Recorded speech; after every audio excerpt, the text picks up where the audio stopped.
So, what's up, everyone? Just like the highlighted comment says, Daniel has learned not to tempt me. Of course, anything goes is in the chat. Hello, everybody. I am here, and we're gonna have a guest soon.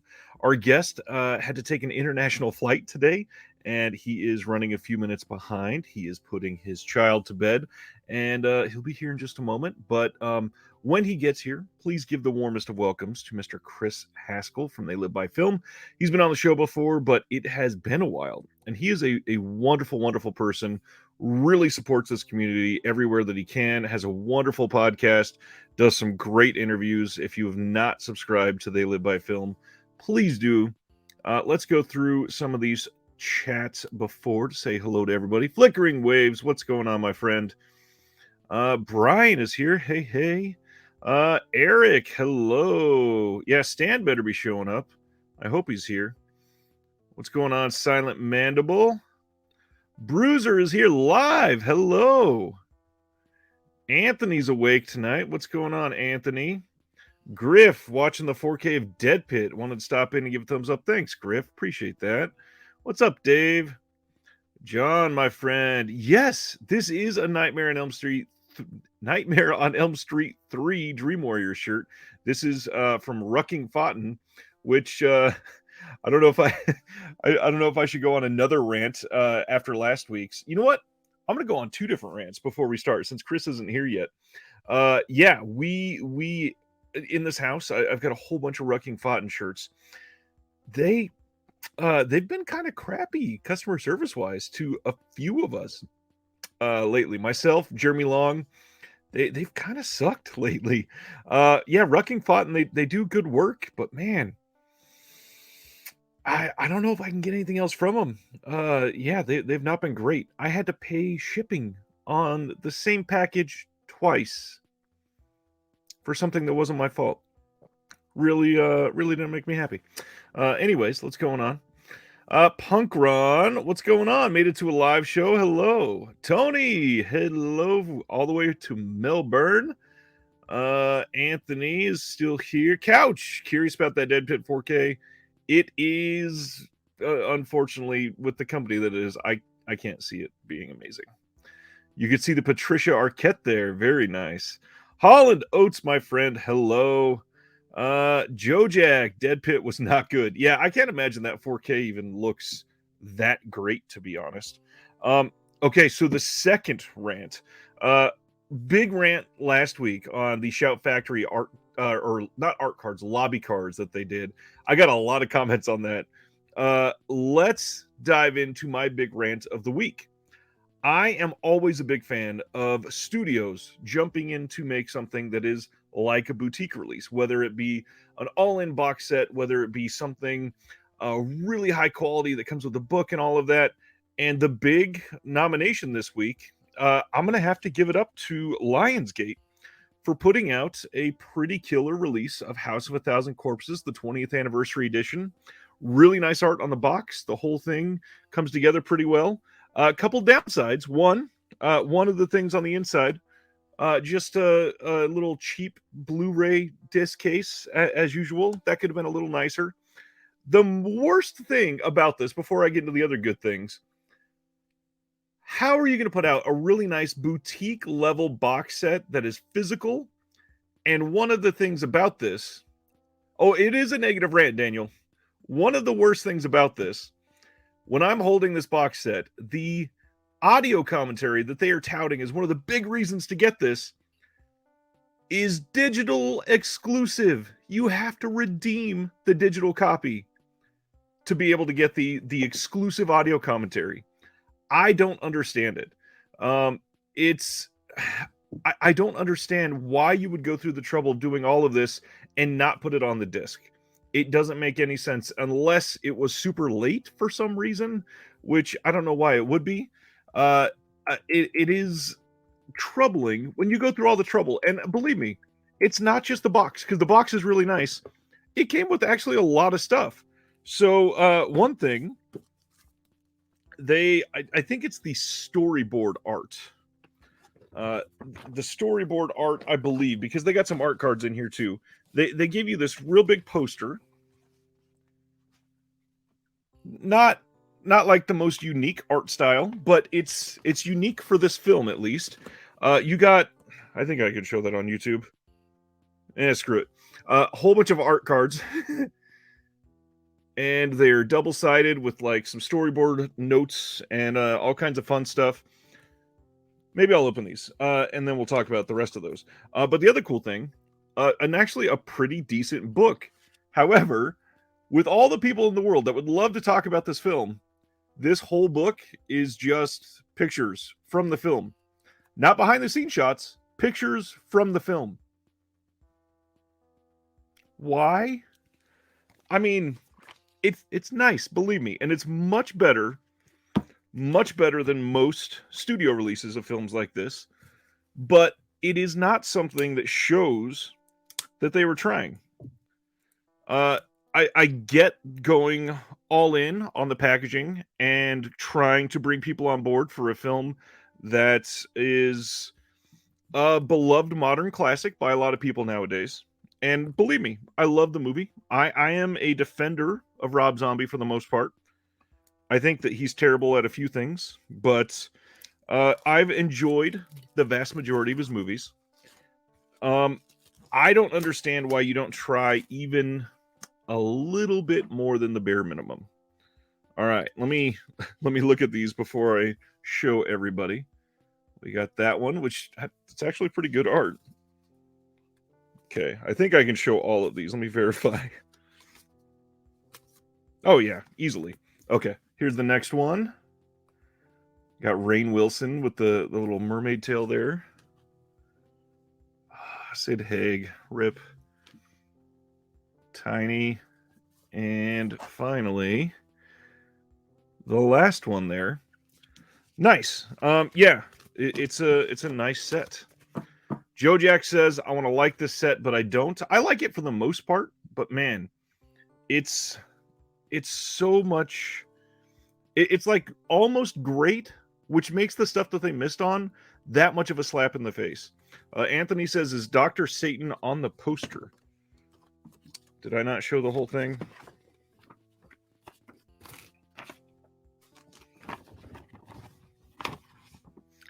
Right there. Up in the corner. All right. Let's see. It's like the studio's trying to be boutique, but has zero experience doing so. I feel that way about Paramount Presents, at least for the first wave of stuff that they did. What do you feel Rob is terrible at, says my buddy Kyle. Just curious. I mean, honestly, it's mostly dialogue. I feel like he could do so much better if he had more natural dialogue. When it's meant to be over the top and wild, it's good, but not every scene should be like that. And unfortunately, he leans into it in every single scene. Look at that. Bruiser agrees. I feel like Zombie's dialogue is rough, though still a defender of a few of his flicks. I mean, honestly, everybody talks about House of a Thousand Corpses and Devil's Rejects, but I still say his objectively best film is The Lords of Salem. It's an incredible, incredible movie. And it's really well made. It is easily the best made film of his, as far as like plot devices and acting and dialogue, is that movie easily. No better or worse than Scream Factory slipcovers. I mean, honestly, the packaging itself is a lot better than Scream Factory slipcovers. There's other stuff that doesn't make sense about this that Scream Factory obviously can't do. The digital side for sure. Daniel says, don't get me started on Paramount. They went from bare bones releases and then cutting the prices. So after just putting the 4K and charging way more money, I'm working on a future video, and in the Discord, we have started calling the act of putting out a Blu-ray and then a few months later putting out a 4K. We've started calling that Paramounting. That's how common that is. Yeah, it's pretty bad. Couch liked Lords of Salem. Nice. His dialogue in Halloween for me is his most noticeably bad, and I still love the movie. Completely agreed there. Anthony says his music is very meh. Yeah, I mean, I like a few of them for sure, but not most of them. Sorry, I'm late. Sardis, what's going on? Had to balance the checkbook, of course. Distorted Visions, where do I stand on Rob Zombie's Halloween 2 discourse? I will say it is vastly underrated. I think it is an incredible movie, and I will say that without hesitation. I like his version of Halloween, and I completely like the sequel, maybe more than the first one. I don't think either one of them are bad movies at all. What's going on, Steve? Mondo's here. What's going on, Mondo? Been a while, my friend.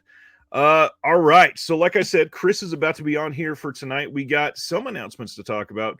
Not a ton this week. Obviously, the vast majority of them were on last week's show. But this week, we're going to talk about a little bit of the announcements. And then right after that, we're going to jump into a discussion on the state of the hobby. We are, it feels odd to say so, but already a third of the way through 2023. And we have seen announcements for most of the boutiques through at least June up into July-ish. Obviously, we got some like sale title stuff coming up. Severin, Vinegar Syndrome, we don't know their big mid-year slates, although Vinegar Syndrome, we know many of them. We can speculate on what the year is looking like at about the halfway point. So we're going to be discussing this, what is going on for everybody, what it feels like the trends are at the moment, what people are doing as far as purchasing, and some of our thoughts of what we've gotten so far, because it is a really interesting time for physical media. And obviously we've all had discussions about the quote golden age of physical media. We've all had big discussions on how fast physical media is dying, but we've been having that discussion for like 25 years at this point, so it seems odd. But I think it's all important to talk about, and Chris is actually really important to talk to about that. So we will be talking about that in just a little bit. Let me check on some comments because we got a whole bunch. Arrow is starting to do that now, separate their 4K from Blu-rays. Yes, they are, at least on their re-releases. And then I think they're doing that on a couple. God, what is that Michael Mann film? Is it Project Black Hat or whatever? I think they're separating that one, right? Sardis, Chris, he flew in from out of the country today, and he is putting his kid to bed, and he will be with us momentarily. That making of for the first Rob Zombie Halloween is ridiculously detailed, real fly on the wall stuff, which is nice. I actually like his making of stuff. His behind the scenes pieces on most of his films are good. I still have, I think I still have 2 of his I need to see. I've not been able to see his version of the Munsters yet, which I got to admit, I'm actually very interested in seeing. That first trailer gave it a really bad reputation, I think, because the sound was so bad. I don't know why they released that trailer. But when you look at it as something that may have been better in black and white, it does, especially that second trailer, it looked really appealing to me. But I also really loved the original Munsters. It looked to be a really great send-up of that. Antoine is here. What's going on? Joe Jack. Bill Forsythe screaming obscenities at children is chef's kiss. Yeah, completely agree. Completely. Black Hat. Okay, that's what it's called. Yeah, that's the one. Anthony says, feels like the hobby is getting a lot more pricey with a lot more worthy upgrades, but oh man, so expensive. Extremely. We're going to be talking about that, of course. What you've heard, it's beyond bad, but who knows? Well, obviously that's all subjective as well. Terry seemed to remember that many of the Sony titles that are getting licensed by Arrow are being issued as either blue or 4K. That would actually make a lot of sense, especially for the Sony ones that are upgrades, where the boutique, whether it be Arrow or somebody else, is only doing the 4K. I think Scream Factory had 1 or 2 of the Sony ones that they were doing the 4K for, that they didn't do on Blu-ray, that only came with the 4K. So, yeah, that very well could be, actually. Zombie does those making of docs and commentaries better than almost anyone else, and they are never, obviously they're entertaining, but they are never short in any semblance of the word. Not only are the commentaries like full and robust, but the making of things are way longer than most of those making of features, and it's not like bloated to the point where you're not entertained anymore. It's literally interesting behind the scenes things that make you want to continue watching to see how something was made, for sure. Still have not watched The Monsters yet, says Sardis. Oh, the other one I haven't seen yet, 31. What's everybody's thoughts on 31? I've heard very polar opposite things on that. A lot of people saying that it's rubbish and absolutely terrible, and then the opposite side of the spectrum, it's fun and interesting, but missed the mark, basically. Which that's a rough spectrum when it's from missed the mark to the worst thing ever, and none of them are, hey, this was really great. So yeah, I do want to see that for sure. In just a couple years, the prices have dramatically increased. Absolutely. With certain things, I get some of the prices on like 4-disc sets in robust big box sets. Sure, charging $50-ish or whatever isn't insanity, but it's still a hefty markup compared to what it was just 3 years ago. And obviously, the whole world is inflated, and there's a lot going on with the whole product chain, basically being able to produce things internationally, get them shipped here on time. All of the steps in between have dramatically increased, so every single item has to go up in price. Does it have to go up as high as it's gone?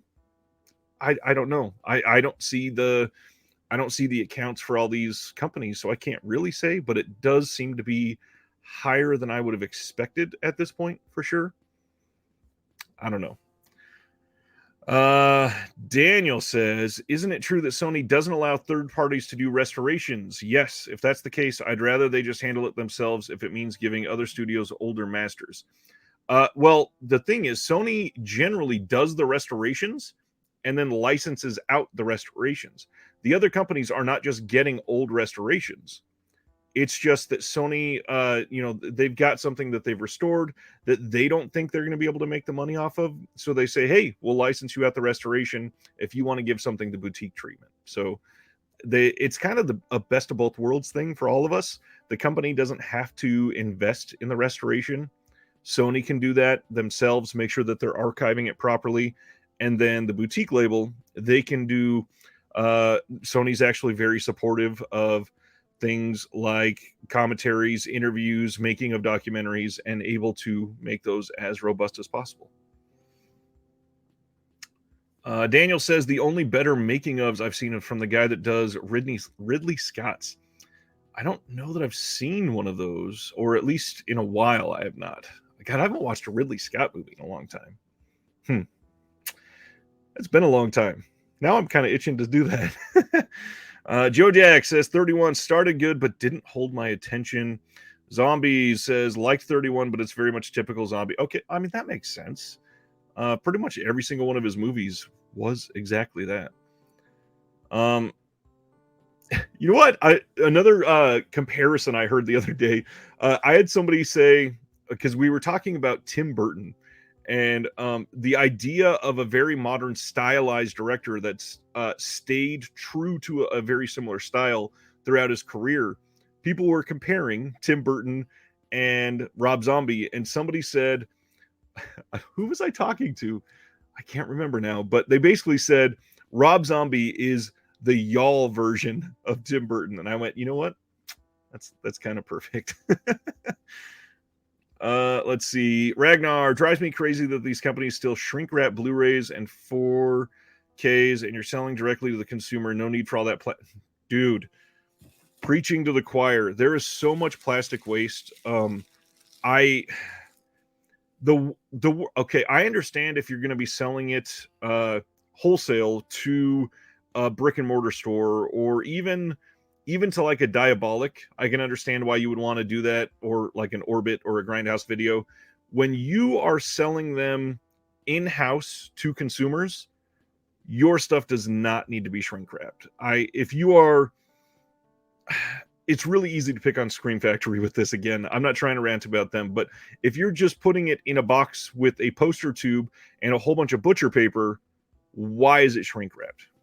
We'll talk about that in just a minute, because we are now able to welcome on Mr. Chris Haskell. Hello. Hey, what's up? How are you? Man, I'm doing all right. I was this close to falling asleep putting my son, but I made it. I'm glad you're here. Glad you're here. How was the trip? Oh, wow. Thanks for remembering. The one that I just got back from the work trip. Yeah, well, that and you were on vacation as well. Yeah, it's been a busy time at work ever since I got back. So we were in. Hey everybody. We went to Rome, and then we went up to Florence, and then we did a day in Venice, and then we spent some time in Como, and it was about 2 weeks total. And if anybody needs any suggestions, I found some good restaurants, and it was a wonderful trip. So thanks. Yeah, it was really good. Good. That Yeah, sounds amazing. yeah, it was great. And then my family's pissed because we got back on a Saturday, like 4 p.m. or whatever, slept. Sunday slept. Monday 3 a.m. I woke up to take a 5 a.m. flight out to Toronto, and was back for a week, and then was just back in Toronto and Montreal for this week. So bit of a wild turnaround, but uh, it turns out you can Criterion Channel and Aero Player both let you download movies and watch them on airplane mode, which is fantastic. Nice. So I've seen some good stuff. Very Um, nice. so John, it is a fantastic question, uh, and I have some regrets. In Rome, I did not get to go to Cinecittà Studios, which I deeply regret, and I did not get to go to Profondo Rosso. I don't want to spend too much time on my trip, but BA is a disaster right now, British Airways, specifically in Heathrow. So our flight was totally canceled. We wasted 2 days just trying to get any flight out to Rome, and so we lost 2 days out of our 4 days in Rome, just Jeez. just trying to get there. So it wasn't a great start to the trip. Um, but yeah, there's a lot of stuff that I regret about from a film perspective while we were there. But it's a good question. It's really hard to focus on those things when you're going over there with a family and you're the main film focused one. Yeah, well, we had a day carved out because Cinecittà is like a little bit outside of the city, and there's like a tour and it's all this stuff, and so we had a day carved out for that. But if I only had 2 days, I wasn't gonna do that Yeah. to them. But how's it going? What's happening on a Thursday? How's everyone? Not too bad. Ken is here. I just wanted to shout out real quick before we go into that. Mid-level Media's channel. If you've not checked it out in a while, I was on a really long video that just came out this last Sunday, and it was a really fun conversation. And I think a lot of people that did not see it would maybe get some stuff out of it that I don't ever really get a chance to talk to on here ever. I used to a lot more than I have been. We've been focusing so much more on interviews; it's difficult. I didn't know you had a stage name. It's shocking to see what your real name is on the show. Yes, I do my best. No, it's a good Uh, idea. Thank you, appreciate that. All right, so yeah, what's happening on a Thursday? I mean, I made some good food this week. I'm off tomorrow, so I'm looking forward to getting. I've got like 8 different discs I'm supposed to be reviewing right now. So the kids are finally back in school. I have a day off, so I can just bam, bam, bam, knock a bunch of them out back to back. Great. Yeah, that's about it. Great. I don't know if we're doing pickups now or if you already Always covered go this, ahead. but this finally came in. So shout Ooh, out to Mondo Macabro. The Halloween bundle came in, and I know those poor folks. I think lost 10 years of their life just trying to get these things together and shipped out. So much love to Jared, and actually much love to Jared's family. I guess who's going through some stuff right now. yep. But so I hope everything's okay there. But yeah, I was very excited to dig into this soon. Yeah, not only has the whole Halloween bundle been a bit of a disaster for them, even though the products turned out amazing. Um, it's obviously it's April and people are still just getting things from 5.5 months ago. Jared's also been going through a lot family wise over the last year and a half or 2 years. Oh, I'm really hoping that he's able to keep it going because man, he's really working his ass off. yeah, he's a good dude too. This feels different from the Severance stuff from a few years back. I just kind of want Mondo to do well. Like I don't care if it takes 6 months. Like, you know, yeah. Yeah. We've got a bunch of people excited about the State of the Hobby talk, so I kind of think we should breeze through some of these announcements. Yeah, let's go. Let's do it then. First up is a film that I've been meaning to watch for literally like 10 years, and I've still never been able to see. June 13th, Kino is giving us Gorky Park from 83. Have you been able to see this one? I saw this back in like 2001 or something like that. I'm trying to remember. It was let's see, I think it's from the 80s, right? Yeah, 83. Yeah, 83. Okay, yeah. And there's something that like I'm just. Oh, it's a Michael Apted movie. Yeah, of course. Yep, Michael Apted. We got an interview on here with Michael, and that's kind of it. There's no commentary, which is kind of odd for this one. This is Murder, Seduction, and Intrigue in the Kremlin, adapted by Dennis Potter from the best-selling novel by Martin Cruz Smith. Gorky Park is a gripping and brilliant thriller starring screen greats William Hurt and Lee Marvin. When three murder victims are discovered in Moscow's Gorky Park, their faces and fingertips removed. Good Lord. Detective Arkady Renko is determined to identify the bodies and find the killer.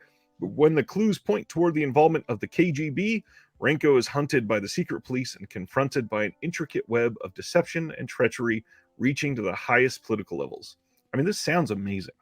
Yeah, it's good. And I'm pretty sure Apted did a Bond movie too. Hold on, let me see if I can fact check that. Yeah, he did World Is Not Enough. So he did, it was several years later, but the guy knows his kind of action movies and political thrillers. Yeah, this movie is fantastic. Nice. I know y'all have talked about this before. Sorry, I know we're just trying to brush to the State of the Hobby talk, but like I've totally done a 360 on Kino. I kind of love Kino. Like for a while I feel like they were just sort of putting out releases and I don't know, like I was neutral on them, but like the last year or so, like every single time they release so much, and every single time you're just like, shit, like I want that movie too.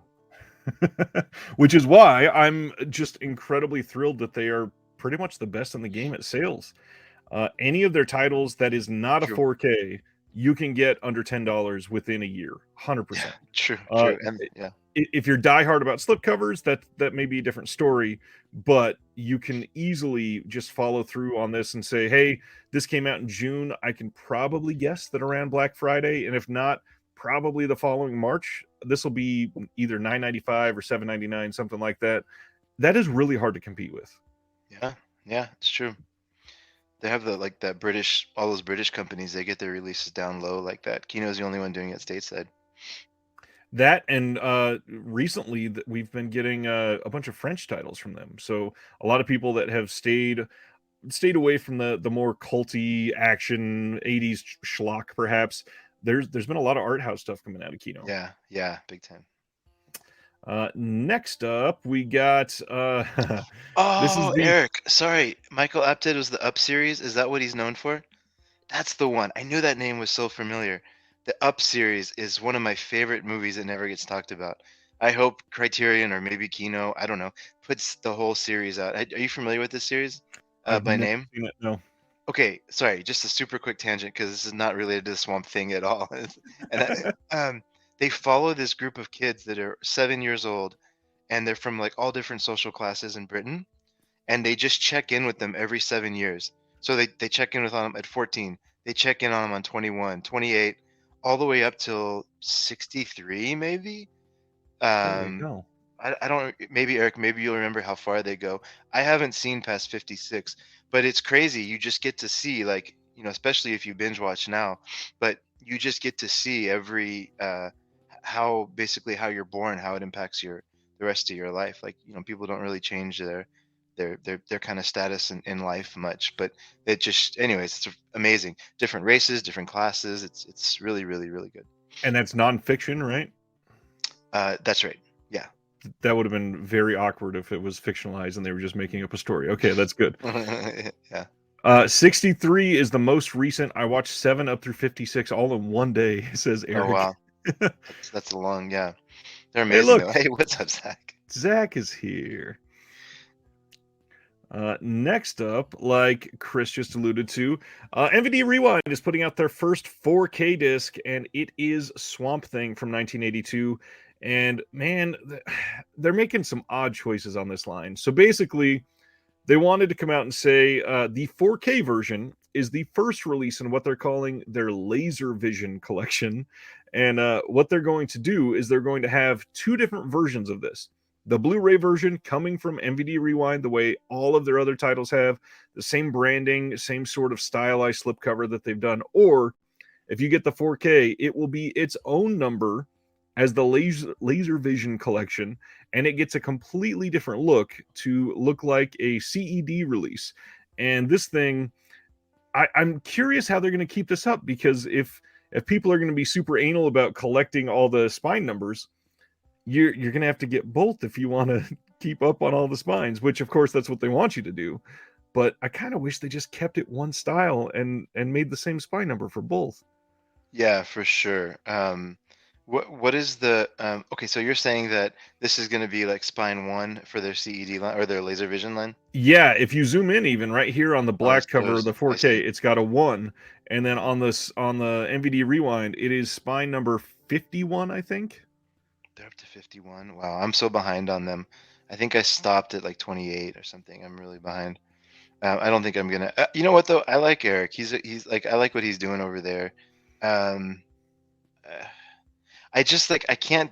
I don't think about them as like going complete the same way I do with other Right. boutiques.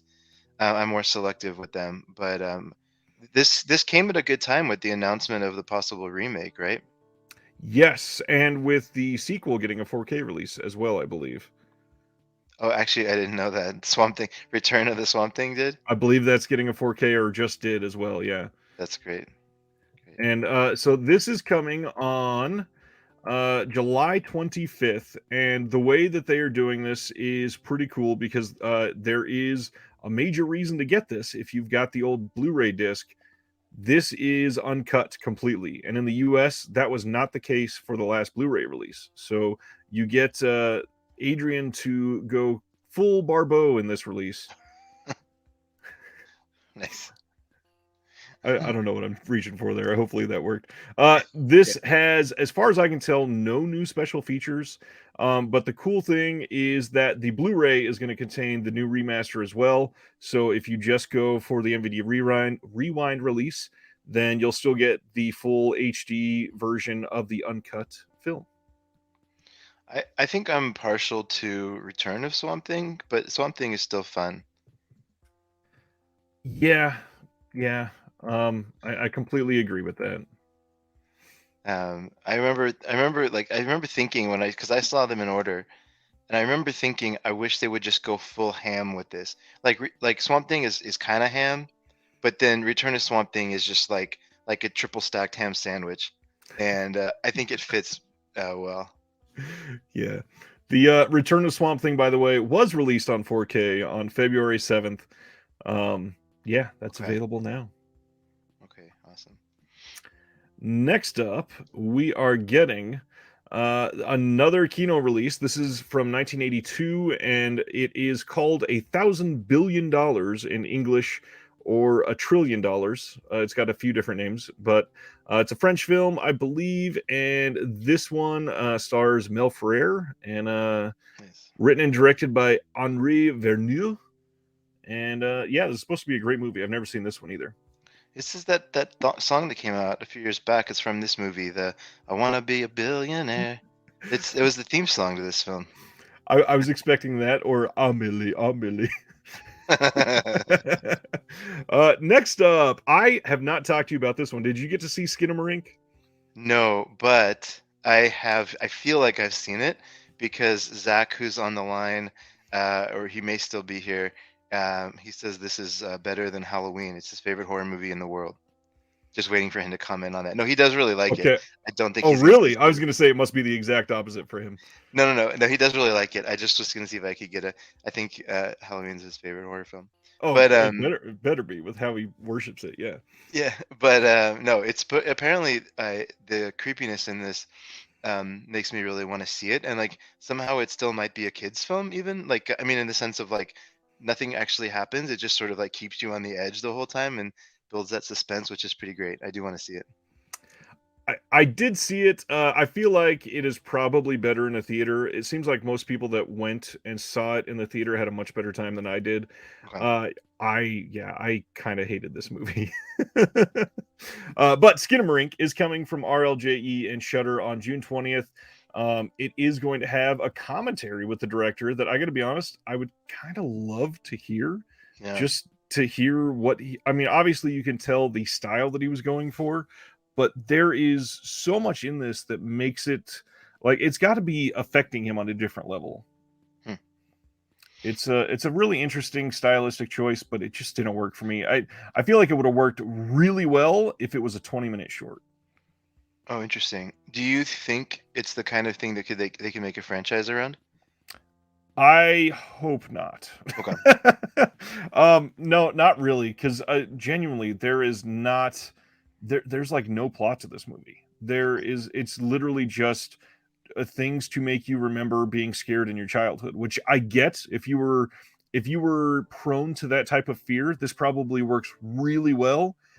Unfortunately, I wasn't prone to that type of fear. There was other things that were tangible that were scarier, and yeah, I don't get the let's put our camera on the corner of the room for 4 minutes and make the bass buzz real loud and hope that that's scary.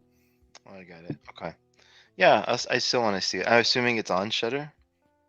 It probably still is. Okay. I mean, it is classified as a Shudder original, so I think they'll stay on there in perpetuity so far. Okay. Zach says, I'd recommend watching Heck before diving in. If someone hates that, definitely don't watch Skinamarink. It's 3 or 4 times longer. Yeah, that's true. Completely true. Oh, and about Halloween, he did say worship is an understatement. Lots of fans of this one. Media Membrane says, really loved me this one. John says, I liked it a lot, but could have been shorter. Silent Mandible says, reminded me of my childhood.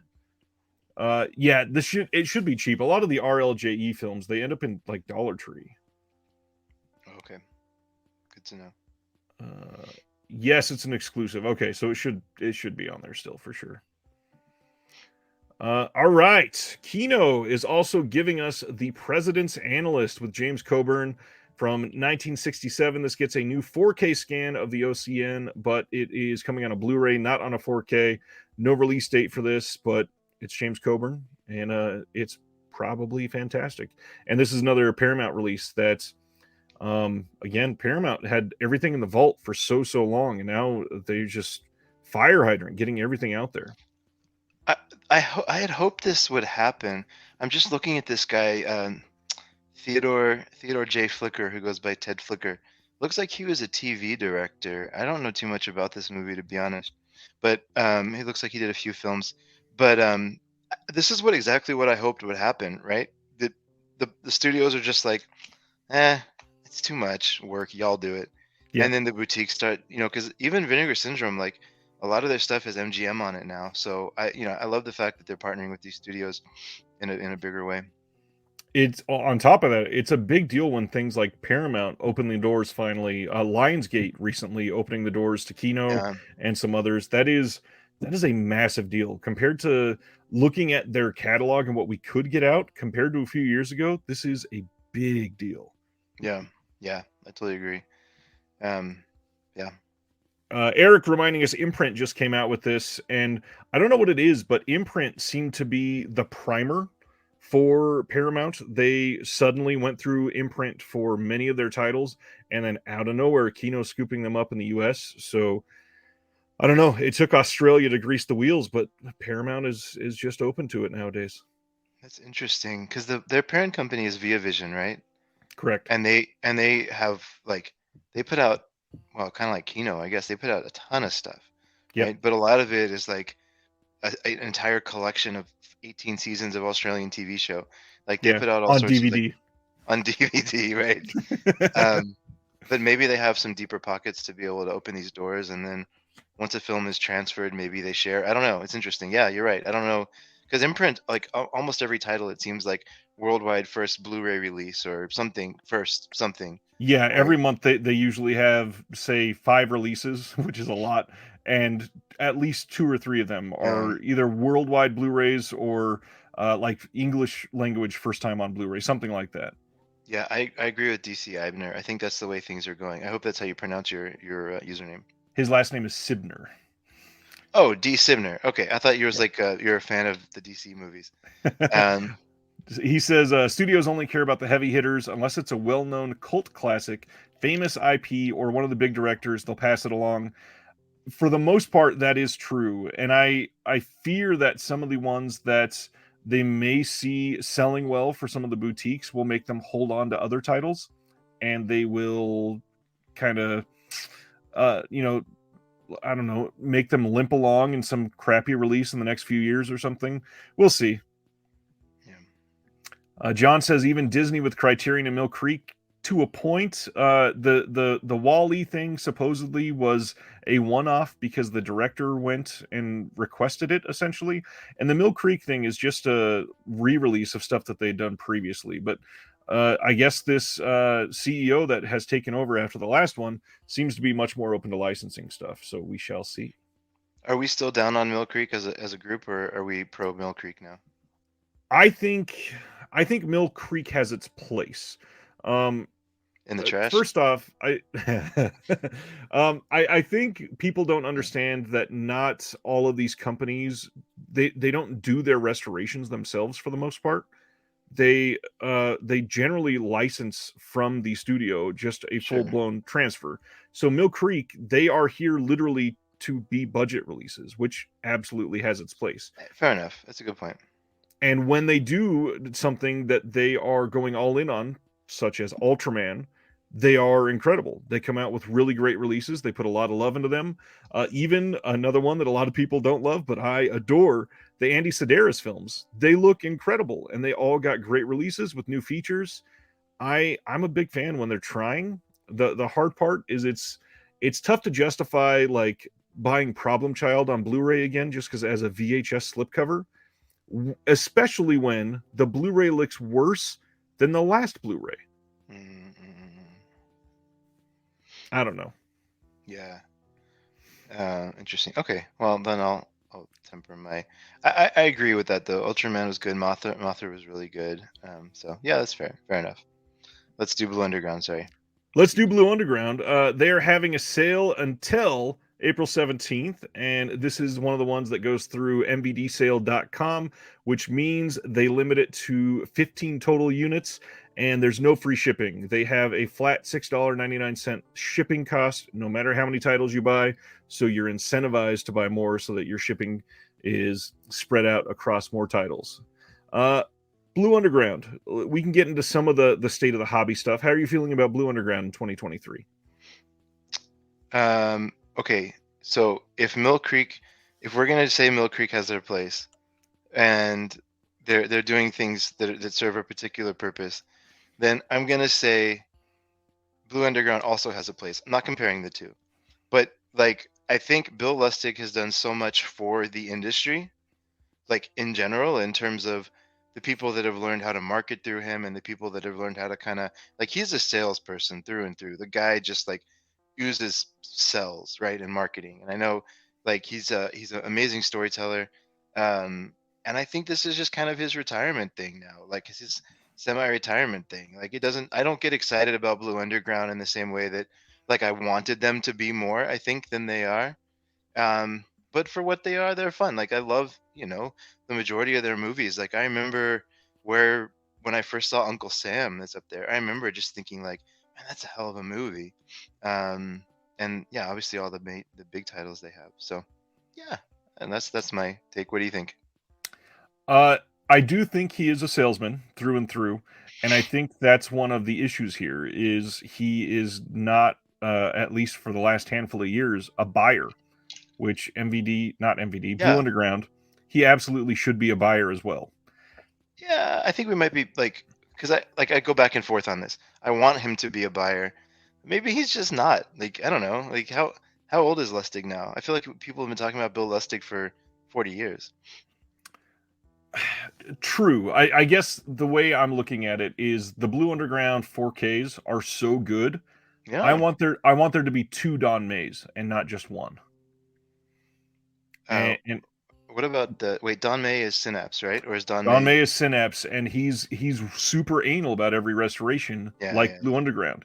And Oh yeah. if Blue Underground is going to make these look so good, buy some more titles and make those look just as good, because if you have that talent, maybe that's the last thing that your legacy lives on through, is these incredible transfers.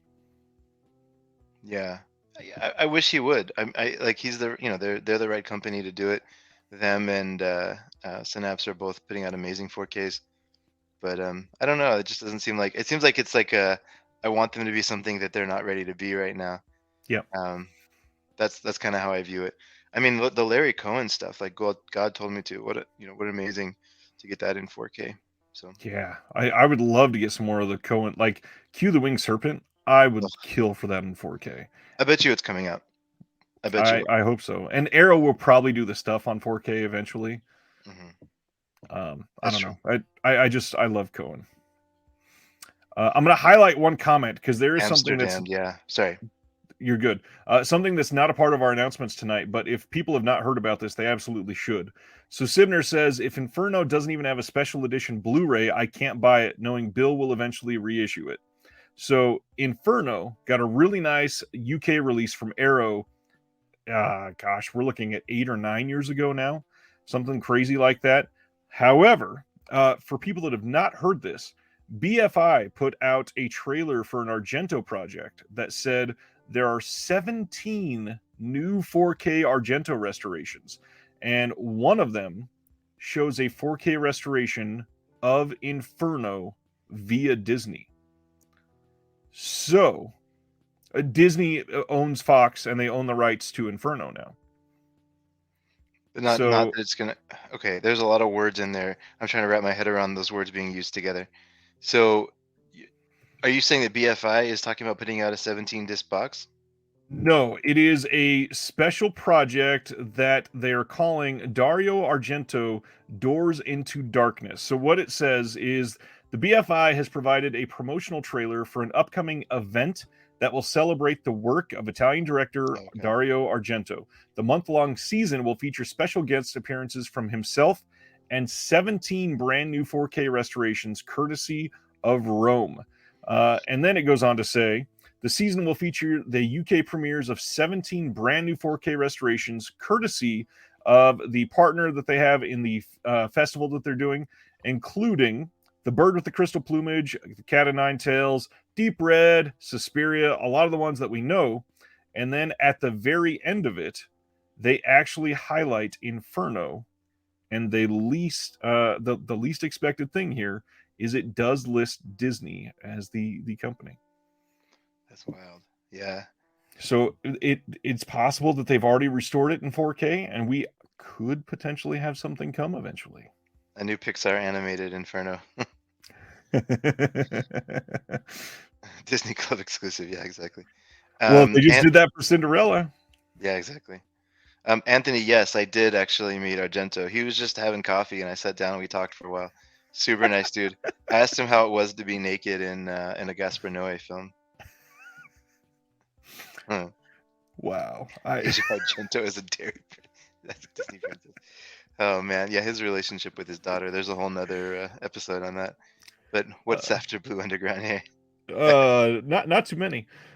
Kino on June 13th is giving us The Package with Gene Hackman from 1989. We got an audio commentary by the director Andrew Davis and actress Joanna Cassidy. We also have an interview with Joanna Cassidy on here with an optional intro by the director as well. I've not seen this one, but it's got some pretty big names in it, including Pam Grier. nice. Gene Hackman, kind of incredible. He was a pretty good actor back in the day. Is this sorry? Is this a 4K? No, Blu-ray, right? Just Blu-ray. Oh, okay. If this was the 4K of Gene Hackman's package, I'm all in. Um, but yeah, newsflash, that does not look like Hackman. I No, mean, it does not. kind of. Maybe it's a stunt double. I guess this is a Christmas movie. Interesting. By the Does way, it? have we? No, I haven't been on your show since I saw Violent Night on a plane. Everybody needs to go see Violent Night. That movie was so much better than I expected. Speaking of new Christmas movies, it was awesome. Have you seen it? Not yet. It's like a positive like Christmas story that just happens to have R-rated, like Italian style gore and blood, and it's like very bloody, but it's got a sweet spirit. Like it was awesome. Anyways, just speaking of Christmas All movies. three of the genre Christmas movies that came out last December, the only one I got to see was The Leech. I still haven't seen Christmas Uh, Bloody Christmas either. yeah, yeah, yeah. It was a good year for it. That's right. Our friend Erica says no Hackman package, sadly, or hackage. Package. This is bad marketing. Oh man. Misleading. I put out a week. Put out a week. I put out a video this week with William Bibiani, or Bibbs, as a lot of people know him from a lot of old bloody disgusting videos. We sat down and talked about film criticism. If you get an opportunity, I'd suggest giving it a watch. He's got some really interesting words to say about analyzing film. I just finished your 4.5 hour marathon last week with Will. So I'm With excited Will? to do. Yeah, it's 2 Wills in a row here. Yeah, that was a long one. And speaking of Will, I will highlight now, since there probably won't be anything else to segue with in a little while. Next Wednesday, I'm going to be doing my second episode of In Defense of the Genre, and it is something I'm incredibly excited for. We have Will Dodson coming back to defend his title, where he took down Jeremy Long last month, but he is taking on Laurent Omanzik from Wicked Vision in Germany live next Wednesday night on my channel, and they're going to be discussing 80s action films, and it's going to be incredible. Sounds awesome. It is, yeah, I'm so stoked on that. Let's go back to this. We are getting Lord of War with Nick Cage on 4K Steelbook from Best Buy via Lionsgate. And this Steelbook cover, this is just looking to be a meme. The sunglasses come off, Oh, totally. and you can put that on any other Steelbook. I can't wait to see some ridiculous pictures. Yeah, yeah, it's worth buying just for that. Yeah, and Is this a Walmart exclusive? Sorry. Best Buy exclusive. I mean, Best Buy exclusive. Yeah, they love that. They love that slipcover that becomes something else. Huh? That's like their thing right now. That and Terminator was a really good one for that. American Psycho was Yeah, incredible. American Psycho, yeah. Even the Ron one was beautiful. Oh yeah. It wasn't like as, it wasn't like this. It was just more artistic, but it was a good one. It was a good one, yeah. All right, TerraVision kind of made some waves this week, and a little update on this one as well. TerraVision is putting out Linnea Quigley's horror workout from '89. They had soft announced this previously. We didn't get a lot of the details, but now we have them all, and this is looking pretty loaded. So it's got a new interview with Linnea Quigley. It's got an interview with the director, Kenneth J. Hall. It's got an interview with Cynthia Garris, new commentary with Linnea Quigley and Kenneth J. Hall, moderated by Brad Henderson himself. They newly created the master from, they newly created this from the master tapes. And then there's a brand new 5.1 mix created from the master tapes for this that they had to literally piece by piece try to fix and get this out, because it was literally falling apart in their hands. This release looks incredible. Here is the inside art, and there is some pretty rad stuff coming in a bundle as well that we're going to talk about in just a second. Are you all in on TerraVision, or are you getting this? I hope I don't make Brad, if you're listening, I love you. I don't know if he's on tonight. I just have to make budgeting decisions. Like I haven't, I would say that Liana Quigley's horror workout is not like top of my list of things that I have to buy, even though I know it's selling out like crazy. Even if Liana's Quigley's are in there, I don't know that it's enough to make me buy it. But yeah, I mean, at some point, maybe I think it's gonna sell out, but if for whatever reason it doesn't, or it's streaming somewhere, I don't know how Brad feels about streaming, because Vinegar Syndrome doesn't like to stream, but yeah, I don't know. I'll maybe check it out. I don't think this one's going to be up on my shelf. So before the cult card gets taken away from you, it's Linnea, not Liana. Linnea. What did I say? Liana? Yeah. But the other thing I wanted to point out to everybody, this has already sold more than half of its slipcovers. They're putting out 3,000 slips of this, and they've already sold more than 1,500 in literally a day and a half. I, hey, I'm so happy there's a market for it. Like, if you're gonna go through frame by frame and and it's like falling apart in your hands, and you're giving it the care that Citizen Kane would get, like, I love that. I love that it's selling for them. I hope it does very well. And the film itself will still be available. He did say that everything that they've put out on their own will still have standard releases after the slip gets sold out. Cool. All right. They've got one more title coming at the same time, which these should be shipping around May 1st, by the way. This one is called Get My Gun, and it's from 2017. And this one kind of looks incredible. It says, shattered after an assault, Amanda finds herself on the precipice of motherhood and an uncertain future. When a psychotic stalker makes her his obsession, Amanda must stop at nothing to protect herself and her unborn child. With Get My Gun, director Brian Darwas delivers a modern-day exploitation film with grit, twisting the revenge thriller in surprising, brutal ways. TerraVision is now proud to present the U.S. disc debut of this indie shocker with new and exciting special features. This film's from 2017, and it looks like one that would have fit right in some of those nasty, like 70s and 80s rape Totally. revenge style films. Yeah. No. This is much more like something I would probably buy. I might have to get this. Did you do the subscription for them? I did. Okay. Yeah. Yeah, I hovered over it and ultimately decided not to, so I have to buy their titles now. But because they do it like 6 months at a time or something, right? There's like a It's not a time frame. It's well, right now it's 10 titles. 10 titles. Okay. But the hard part, they are going to have to adjust it soon. So Brad has announced on Twitter that they've signed 175 titles. Starting around June-ish, it looks like they're going to be ramping up quite a bit of how many they're releasing. When I interviewed him, he even joked that they're considering doing 10 titles just for Halloween this year. So, with that in mind, a 10 title subscription doesn't really work much longer for them Yeah. because Right. that could be 2 months, it could be Yeah. 2.5 months. Uh, if they continue on this front, it could be 5 months. So something will have to change. One thing I want to point out on this is the special features. So they got an interview with the director, interview with Jennifer Carcietta. There's an interview with Kate Hoffman. I believe both of those are actresses, and Christy Casey as well.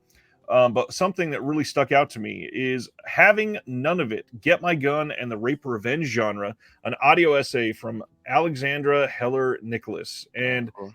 she has literally written a book on rape revenge films, and I cannot wait to hear some sort of updated take on from her after writing the book. There's stuff that she wanted to say and just couldn't get in the book in time, and being able to give more on that subject has got to be interesting for her. Yeah. No, this one I think I'm gonna buy after tonight. I like this. This looks really good. Nice. So Horror Workout, like I said, is also getting a whole bunch of package items. They're doing this vinyl soundtrack for it. They're doing a cassette soundtrack for it. They are also doing the Linnea Quigley's Horror Workout shirt with it. And you can get this wonderful enamel pin. They also just started selling the shirt by itself if you want. And a reminder, if you are one of the subscription holders, you can go into their wholesale site and get items from them at their wholesale price. So if you are into this and you are a subscriber, you may want to go take a look at that wholesale site. That's cool. Yeah. Next up, we got a pair of Tom Cruise films to talk about. How do you feel about Tom Cruise? um. Okay. Let's see. So first of all, this movie, I just by total coincidence saw Abre. Somebody recommended this like Mexican movie called Abre los Ojos back in like 2000, 2001. I don't know, something like that. And I mean, that movie is good. It's very good. At least I remember it being very good. And so this one, I don't know. It was weird because I just saw it like pretty soon after I had seen Abre los Ojos, and it was like not as good. So I don't. This film to me is kind of like okay. I don't like this movie at all. Okay. Yeah. Tom Cruise. I just. I don't know. He's fascinating. He's fascinating. Like he's like a train wreck or something to watch. You know. Like, have you heard the story where on I think it was Mission Impossible, one of those movies where he did that jump off of like the tallest skyscraper in the world in Dubai, and his stunt coordinator told him he couldn't do it, and he was like, okay, okay, okay, and so he went to like the director, and he's like, we need a new stunt guy. Yeah. Like he just operates on like a different plane, and so I don't even know how to make comment on Tom Cruise. He seems like somebody I would never want to get to know personally, but I like a lot of the stuff he's in.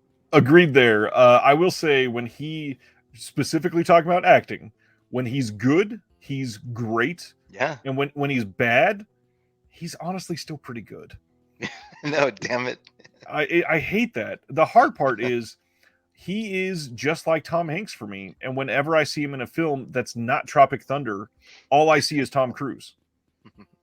It's not him enveloping a character. It's just, oh, here's Tom Cruise in this movie, and he's pretty good. He was good in Magnolia too, I think. Yes, but it was still just Tom Cruise acting very well in a movie. Fair enough. Yeah.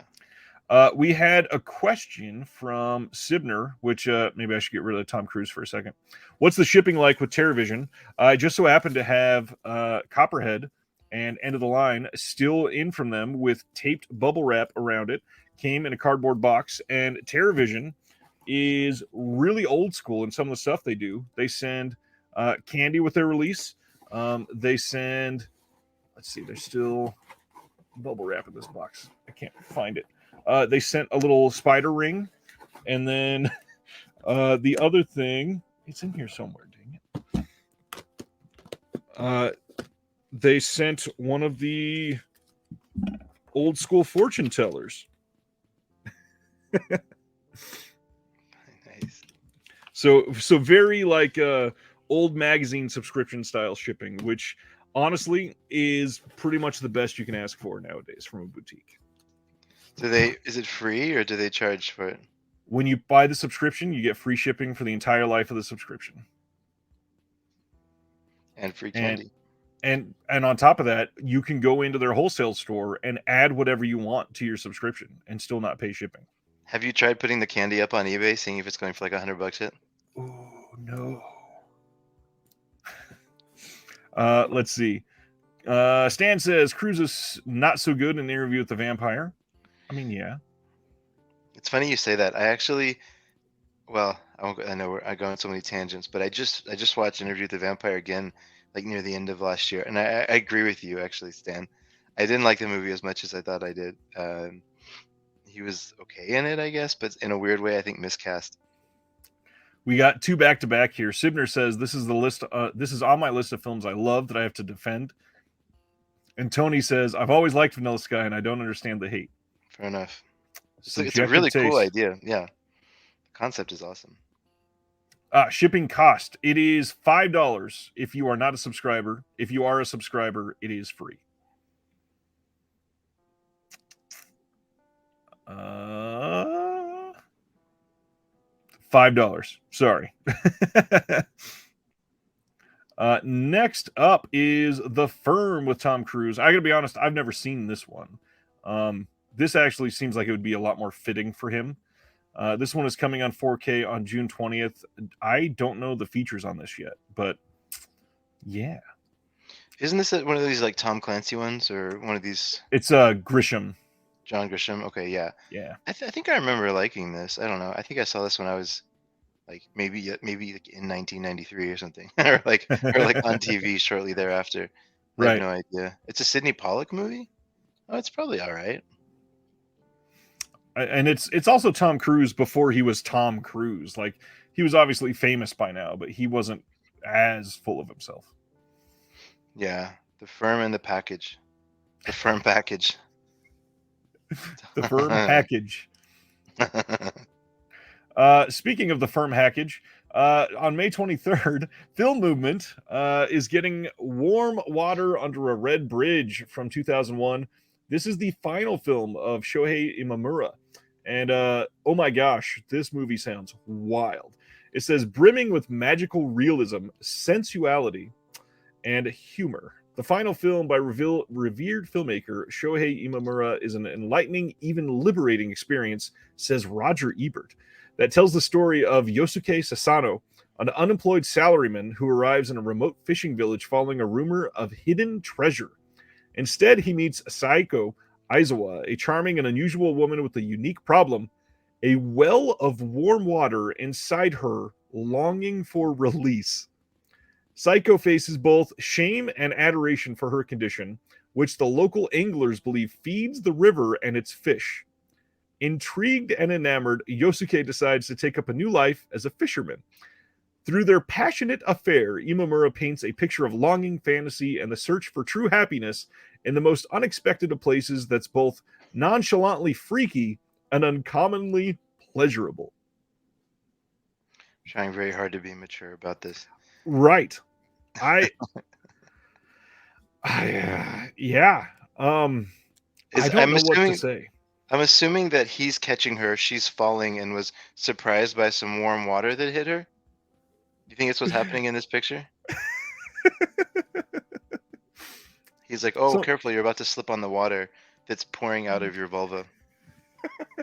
Yeah, basically. Eric says Warm Water is an interesting film, but definitely not his best. It's one of his last films. Provocative title. Oh, yes. I wonder if this was Imamura just like getting into porn late in life and just being like, there's a movie in this. Either way, I'm glad that Film Movement is putting this out, and hopefully it brings more attention to Film Movement, because they are nowhere near given enough attention. They do a lot of incredible work, a lot of Asian films. Even this gets a brand new restoration of the movie. I hesitate to say this, but the special features on here, we get a video essay by Tom Vick that's called Messy and Juicy. Had to go with that title, Tom, huh? They are also giving us a 16-page illustrated booklet with a new essay by film scholar and writer Huang Qiumin. Okay. Oh, the comments. Oh, man. All right, let's go to the next title. Coming on June 27th from cool. Kino Lorber partner label Metrograph Pictures, we are getting Millennium Mambo from 2001. This is one I am dying to see. It is written as a stylish and seductive submersion into the techno-scored neon nightlife of Taipei. Hugh's much understood Marvel star Shuki as an aimless bar hostess drifting away from her blowhard boyfriend and towards Jack Cao's suave, sensitive gangster, structured as a flashback to the then present from the then future of 2011. It's a transfixing trance out of a movie, drenched in club lights, ecstatic endorphin rush exhilaration, and a nagging undercurrent of ennui. I mean, this sounds fantastic. Sorry, I'm reading some of the comments. I saw this in theaters in Dallas around the time. I think this came out in like early 2000, 2001. Yeah. Yep. This is how I discovered. Oh man, I feel so bad trying to say this guy's name. Hao Xiaoxian. Yep. It's how I discovered this guy as a director. This movie is good. I loved it. It's been 22 years since I saw it or whatever, but I remember loving it. Yeah, it's really cool that Kino's doing this. It's a Blu-ray, huh? Yep, Blu-ray coming from Metrograph. Oh, not Kino. It's from Metrograph. It's Kino's partner label, so Kino's handling the distribution. Okay, yeah, they're building up their partner labels too. Okay. Yeah. Oh yeah, Terry says they definitely could sell some posters of this one, or at least one to me. I really wish more of these boutiques would do posters. Like the one that I will always point out, I think Criterion left literally $1 million on the line by not putting out a poster of the Godzilla cover. That alone easily would have sold thousands. That artwork was awesome. Yeah, you're right. Yeah. Modern film on May 30th, Universal is giving us Spinning Gold, and really, it just looks like a decent music movie. I'd never even heard of this. This is about Casablanca Records and a lot of people that were associated with that. Okay. I never heard this was coming out, even though. Next up is May 30th. Warner Brothers is giving us A Good Person with Florence Pugh and Morgan Freeman. This was directed by Zach Braff, which a lot of people hate. Mm. This movie, unfortunately, will have no special features. What is the one that he did? That freaking Garden State. masturbatory Garden State. Yeah. Uh, I don't know. I'm not rushing to see this one. I But got to admit, I've never liked him as a director, but I will defend Scrubs till the day I die. yeah, sure, that's fine. Scrubs is fun. I like it. Yeah. This is yeah. I don't know. Florence Pugh's supposed to be a really good actor, so maybe it's worth checking out. Florence Pugh's great, and Morgan Freeman, I think he's got a future in cinema. Yeah, he's popping up recently. Yeah, just see what he comeback story. Stan says, "How about 8 lobby cards?" We're going to be talking about that more in the state of the hobby, just a little bit for sure. Nice. Let's see. I think only a couple left. Isabella is coming from Cinema Guild. This is from 2020 and looks like a pretty solid release. We've also got some short films on here, which looks pretty great. Cinema Guild, another one that just plain does not get enough love. They put out some decent stuff, but more and more the work that these smaller boutiques are putting out, they are doing really great stuff. Oh, this is not the. Yeah, no. I'm sorry. This is not the one I thought it was. Oh, what is this? Ongoing battle between doubt and ambition. Okay. Interesting. Yeah, I don't know too much about this, but yeah, I guess we'll talk about this in just a minute. But there's a lot of these smaller boutiques that are, like you said, just it's almost like there's a playbook for how to put out a really good boutique release now that everybody kind of knows about. So you're getting stuff. I mean, look at the special features on this. There's so much. Yeah, and then on top of that, to sell people on this, the copy, I had not even heard of this director, but they say this is the latest in Matias Pinero's series of films inspired by the women of Shakespeare's comedies, is his most structurally daring and visually stunning work to date. Through their rich and layered performances, Munoz and Villar demonstrate a profound intimacy formed over more than a decade of collaboration with their director. Isabella is a film about the ongoing battle between doubt and ambition that never discounts the possibility of a new beginning. I mean, profound. I never doubt a new beginning.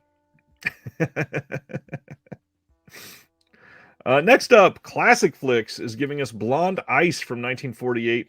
This is coming on July 18th and gets a brand new restoration from the 35 millimeter Elements, and it will likely not have very many special features. Classic Flicks does not seem to do a whole lot on some of these smaller titles, but it's a Leslie Brooks joint, and this one is supposed to be pretty good. Just a good film noir. I love this poster. It is a good poster. That's some pretty amazing hair. That and the really gun. Sneaky gun. Yeah, it's true. Yeah, I don't know. I'm gonna get some hate for this, but like, I don't love average noirs. Like, obviously, like I'll like the good ones from any genre, but I can't just like flip on a noir the same way I'll flip on like a spaghetti western or Poliziotteschi film or something. Like, I don't even care if it's bad. I just want to see Italians yelling at each other and shooting each other. But I can't get there with noir. I'm the same way. I love a lot of the big ones, but I'm not gonna go grab Kino Lorber film noir, The Cult of Cinema, Volume 15 or whatever it's called, and just say, "Hey, this will be a good one to catch up with before bed." No, I'll be in bed in 5 minutes. Yeah, exactly. Sibner says it kind of looks like Brie Larson. It really does. Oh, totally. That's all right. Next up, The Bridges at Toko-Ri is coming on June 20th from Kino. This is a 1954 film, and it's getting a 4K scan of the OCN. We had a new commentary by Steve Mitchell and Combat Films American Realism author Stephen J. Rubin. Not really my style of film, but it's got a pretty incredible cast. We got William Holden, Grace Kelly, Mickey Rooney. I mean, I bet some of the dialogue in this is amazing. I'm not going to jump out and watch this one. Probably not my style. It seems like if they're not careful, they're going to hit that ship in the middle of the ocean. Yeah. Right, like some of the big ones. Of course. Well, never mind. It's kind of mean spirited. Let's just keep No, going. well, I can be mean spirited. No, I was just gonna laugh and say the way that they introduced the person who did the video essay or the commentary or whatever, I was just like, man, that guy must be fun at a party. What did they say? It's he's like a Combat Films American Realism author. combat films. Here's my friend Steve. He's really into combat films, American realism. Um, I'm gonna go get some dip. I'll be back in 3 hours as he goes into the history of. Yeah, I get that. Ryan is never mean spirited. I mean, those lobby cards from last week beg to differ. He's a shill. Thanks for bringing that back. Next up, Kino is giving us a classic, The Manchurian Candidate from 1962, coming on 4K on June 20th. No new features on this. Oh, come on. I'm kind of surprised. I really thought that they would give us at least a new commentary, something like a Nathaniel Thompson and Steve Mitchell commentary would have been perfect. Yeah, this is something. This is a good one, and it's so freaking.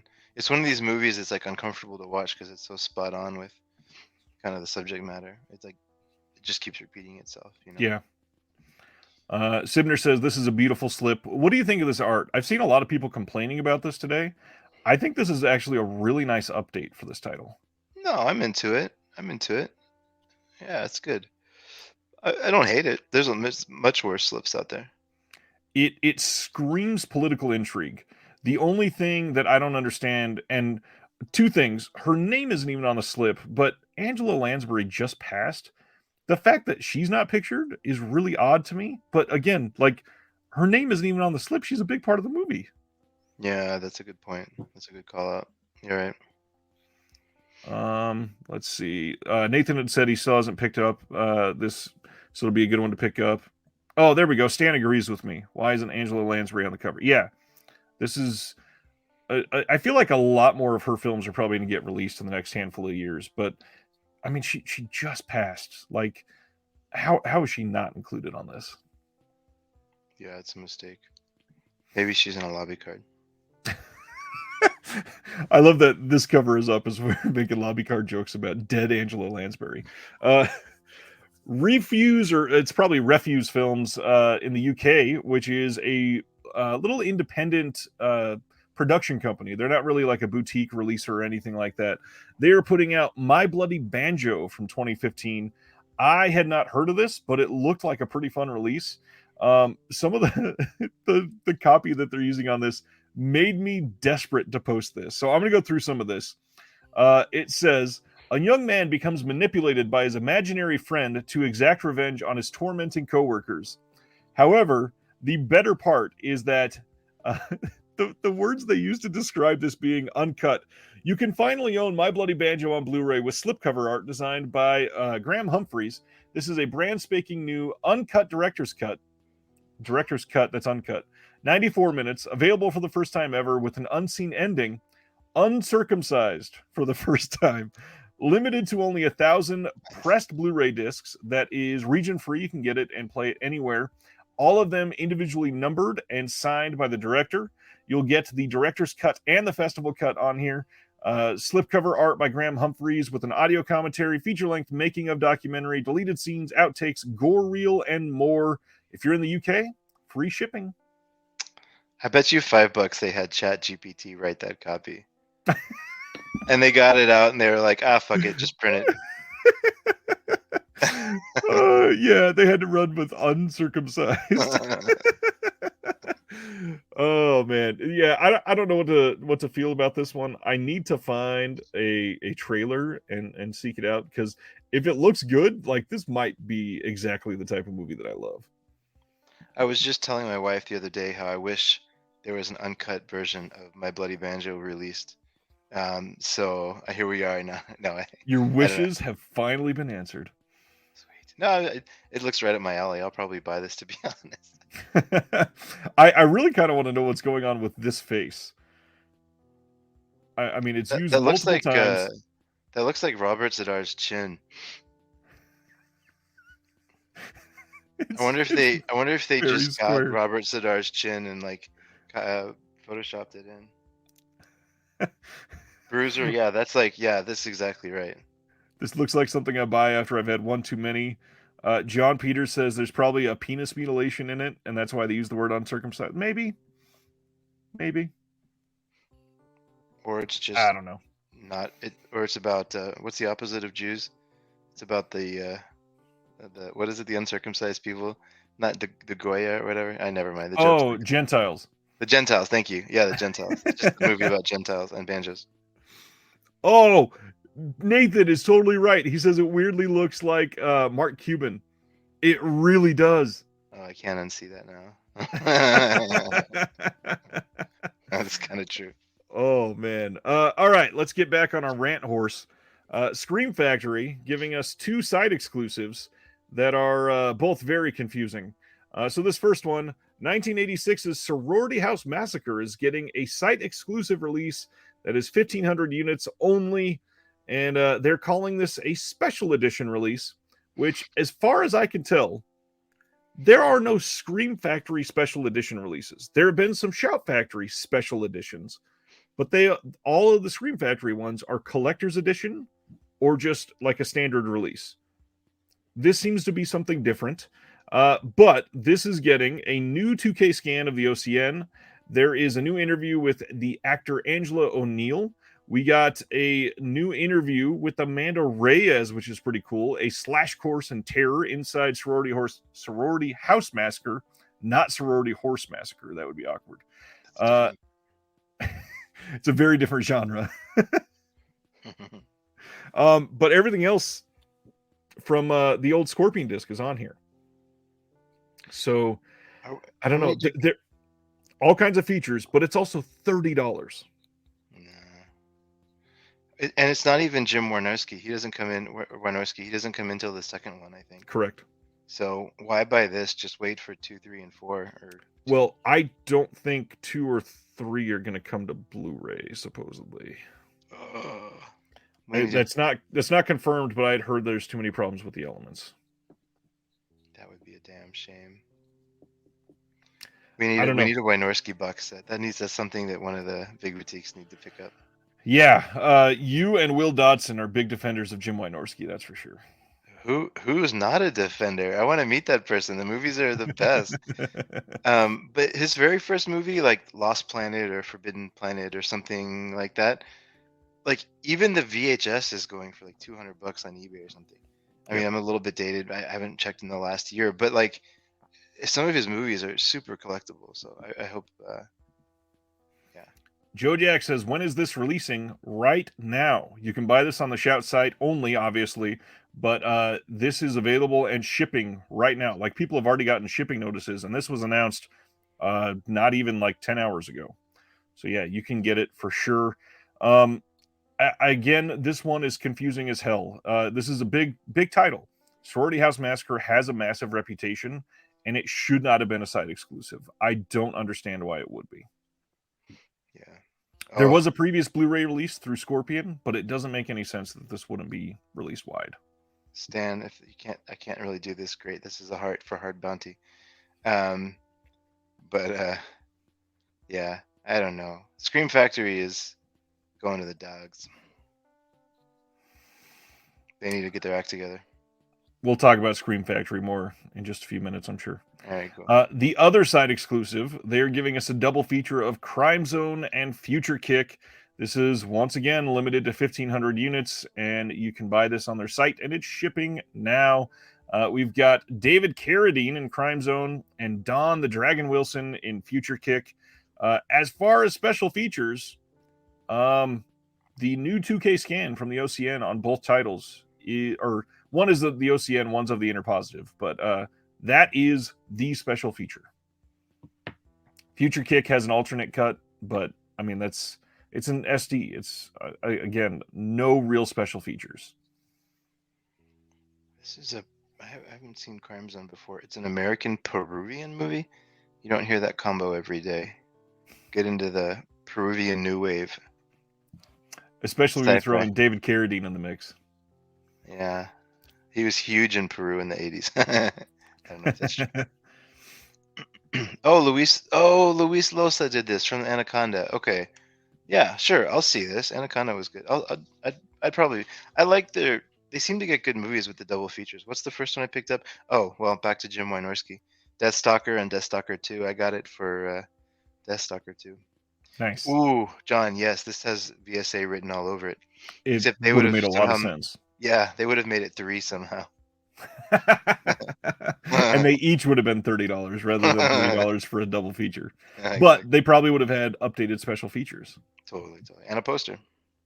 and a poster. Well, that's kind of a sour note to go out on, but that is it for announcements for this week. Coming out next week, as a reminder, since we do this every single time, we've got a few.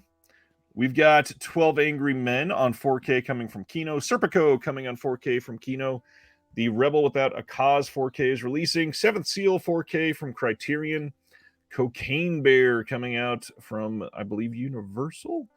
The Brave Archer collection technically is listed as next week, even though most people that were wanting that have already gotten theirs in. The Haunting of Julia on 4K from Scream Factory. This is one of 4 releases worldwide of this film that are coming out in a span of like 6 weeks. Yeah. Then let's see, Rebel Without a Cause 4K Steelbook.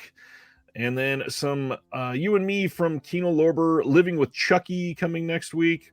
The Sunday Woman from Radiance. Magic Mike's Last Dance. I know Will Dodson's super excited about that one. Search for Beauty from Kino. High, Wide, and Handsome from Kino. Again, how does Kino put out so many titles every week? I don't get it. The Trap coming from Kino. Marlowe from last year, which is supposed to actually be pretty good. Rio, I believe, is from Kino as well. Kids versus Aliens is next week. I know a lot of people have been talking about that one. Poser from Oscilloscope is releasing next week, and I've heard a lot of great things about that one. And thankfully, as part of my circle of trust, just got my copy in. Let's see. I think there's a couple others that are notable. Maybe not. Re-release of Up in Smoke, and that's pretty much it. Anything super enticing next week? Well, this is not the answer to your question. Go back to the bottom. They're releasing Dreamgirls again. Yeah, Dreamgirls and Rocketman coming together. Oh, I see. They're just trying to sell Dreamgirls. Yes. Yeah, but they probably sold a dozen of those when they first hit blue DVD. No, nothing. I got Brave Archer, and I'll be going through those soon. Yeah, I'm kind of like pissed / super pumped about Shout jumping into the Shaw Brothers stuff now. Pissed just for my wallet, basically. Yeah. But it's amazing. I mean, I think at one point they were putting out like 200 films a year or something like crazy. So, there's a lot to choose from. So we could be in this phase for a while, but I'm okay with it. Yeah, if I remember, I believe their studio has like 975 titles to the name, something like that. I'm probably way off with the number, but it's a crazy number. Unfortunately, a lot of them probably would not sell very well. So either we're never going to get them, or they're going to be coming in these package deals and box sets. I'm sure. Yeah. Well, Arrow and Nathan is heading out. Have a good night. And then John says the transfers on Brave Archer are marvelous. Oh, good. Yeah, yeah. That's good to know. They're very like operatic and kind of Technicolor-y, I think, right? Yeah. So that could be good there. But yeah, I mean, like Arrow and Shout Factory are both doing the Volume 1, Volume 2, so we'll see how long that goes. Well, and I believe Arrow has kind of soft announced that there's already like 2 or 3 more coming. Okay. Which is wild. Yeah, that's great. Yeah, I mean, there's a lot to choose from. I'm sure everyone's gonna have like 3 movies that everyone's pumped about, and then they get a chance to put the rest of them out. But I mean, somebody made this comment earlier. At this point, like, if you can put a film out and you can make it a part of something, and it's a good release, like, why not? Let's do it. Let's get it out. Enough people are buying right now to support it. So absolutely. And I mean, with Shaw stuff, there's so many diehard fans that even if they're bad titles, a lot of them are probably going to be selling fairly well for the most part. That's the hard part. Sorry. So I have to. Yeah, no, you're right. So Stan, my wife got into houseplants during the pandemic, and so this is a wall of some of them, and there's more. Since you know about plants, there's more calatheas and different tropicals down there below, which I won't share. I got peripherally involved with them. The biggest one though, which we're trying to figure out what to do with right now. Sorry, Ryan, for taking over your show for a second. You're fine. There's a pasta zanum back there, and like that it's that one, and like the new leaves that are coming in are freaking huge, and it's like it's taking over our bedroom. It's like a little shop of horrors or something. So we're trying to figure out Nice. what to do with it. Um, Unfortunately, she has a green thumb. We have a small place. Totally get that. Living in Austin can't be cheap. It is not. It is not. All right, my friend. State of the hobby. There is all kinds of stuff that we can talk about. One of the things that highlighted this is you and I are frequent visitors of Reddit, and we get a lot of questions over there posted that seem to be similar. And you Yeah. wanted to talk about some of those.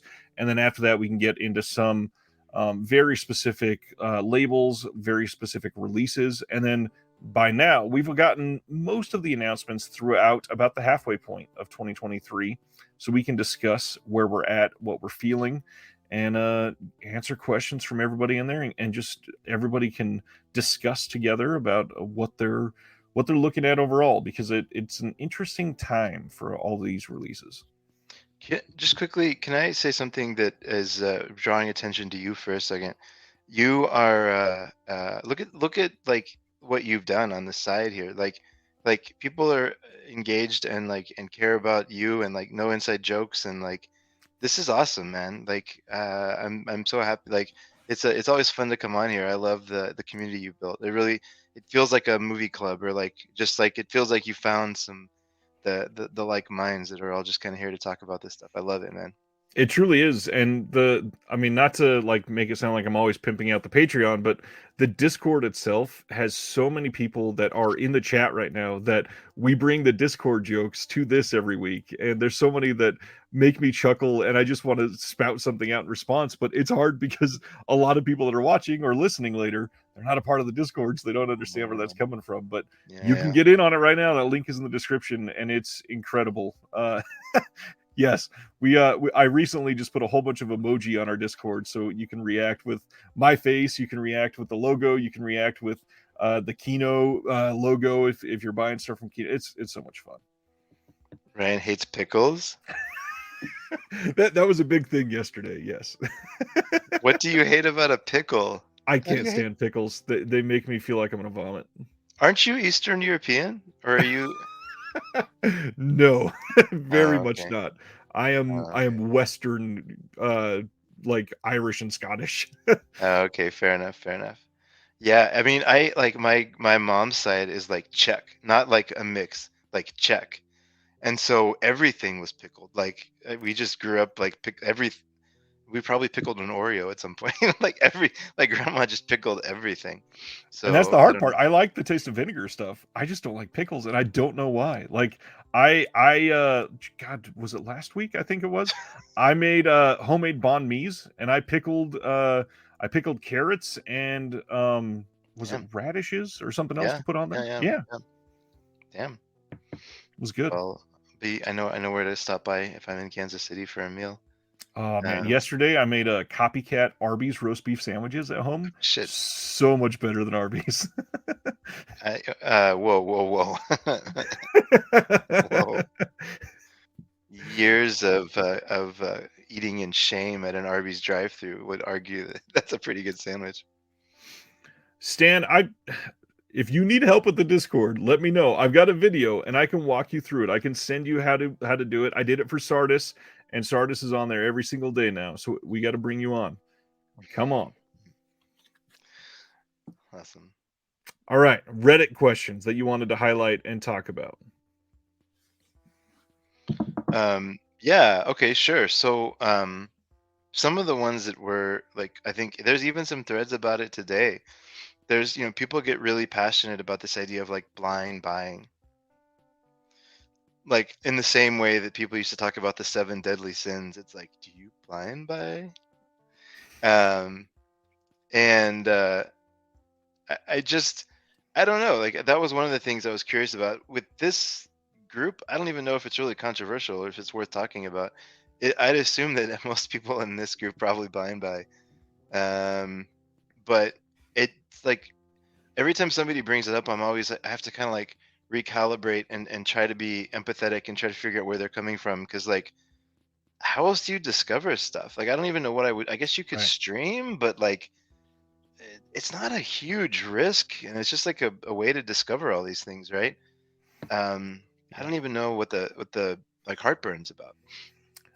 I mean, the majority of the heartburn is probably the cost, and for people Yeah, that are needing to be very specific on what they're buying, it is a bit of a damper. You know, when something is, especially we've talked about it just a little bit before you got on, but when new releases are more expensive than they've ever been for these sure. lush releases, it's difficult. But I mean, the last 2 weeks I've been putting out multiple videos about pushing ourselves to be more open to cinema that's not like the cinema that we grew up with, or pushing ourselves to analyze film that's from other cultures, or what have you. And the only way to do that is to blind buy. A lot of these, you bring up streaming, you can't stream Shohei Imamura's last film about somebody with water in their vulva, and I mean that's not highlighted on Netflix as a brand new release. So the vast majority of my stuff is blind buys.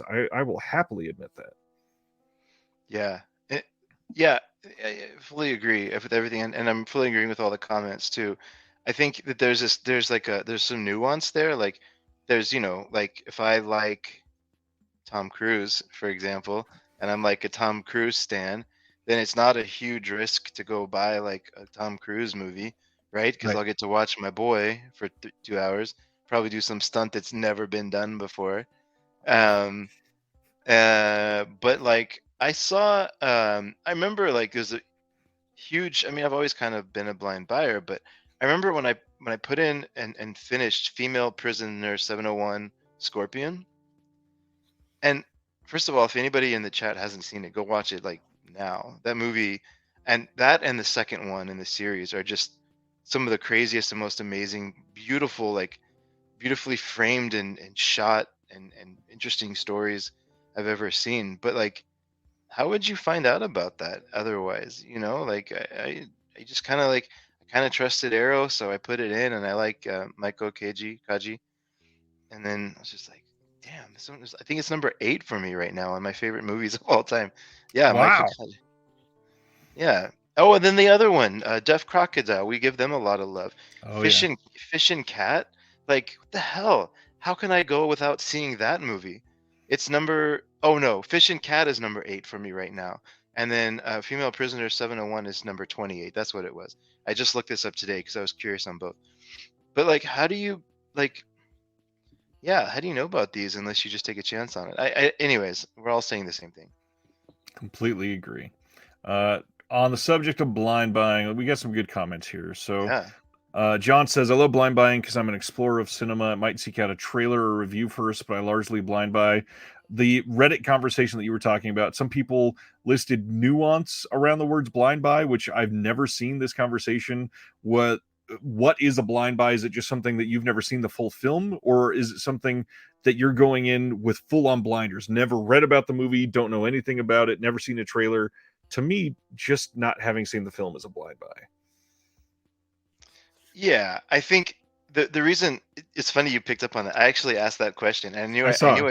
I knew I'd get some shit for it. But like, I think it's an important question because the spirit from the haters is, I think, like I'm confused at where it's coming from. Right. Like, just by definition, every time you watch something new, like you haven't seen it before. So like, how does that fit into like going to the cinema or like renting a Exactly. movie? Like, how do you like separate those in your mind a little bit? So I was asking for some nuance. And Well, see, and Stan, this is where I was kind of coming from, but go ahead. I was going to say the hard part is there are people that, like, film Twitter is notorious about that. There are people that will say, I don't watch anything post 1999.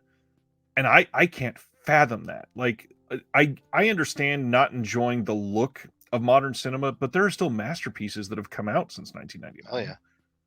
yeah. It doesn't make any sense whatsoever. I mean, Parasite is got to be probably in my top 100 just with the way that it's made. Bong Joon Ho's incredible. I don't know. There's a lot of gatekeeping that happens, especially on Reddit, that just absolutely does not need to. And tied to this question, unless there's more you want to kind of, I feel like we're all No, kind of you're good. agreeing, we're violently agreeing on this one, which is awesome.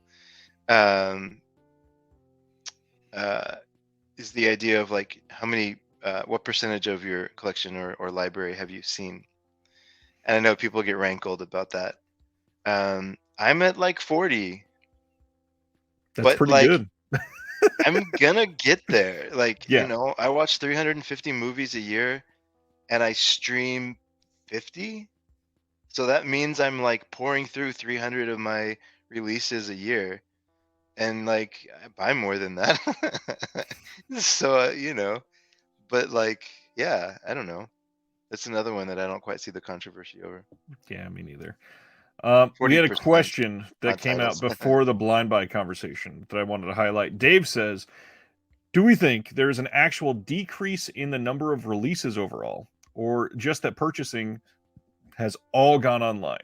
I think the overall number of releases has not gone down.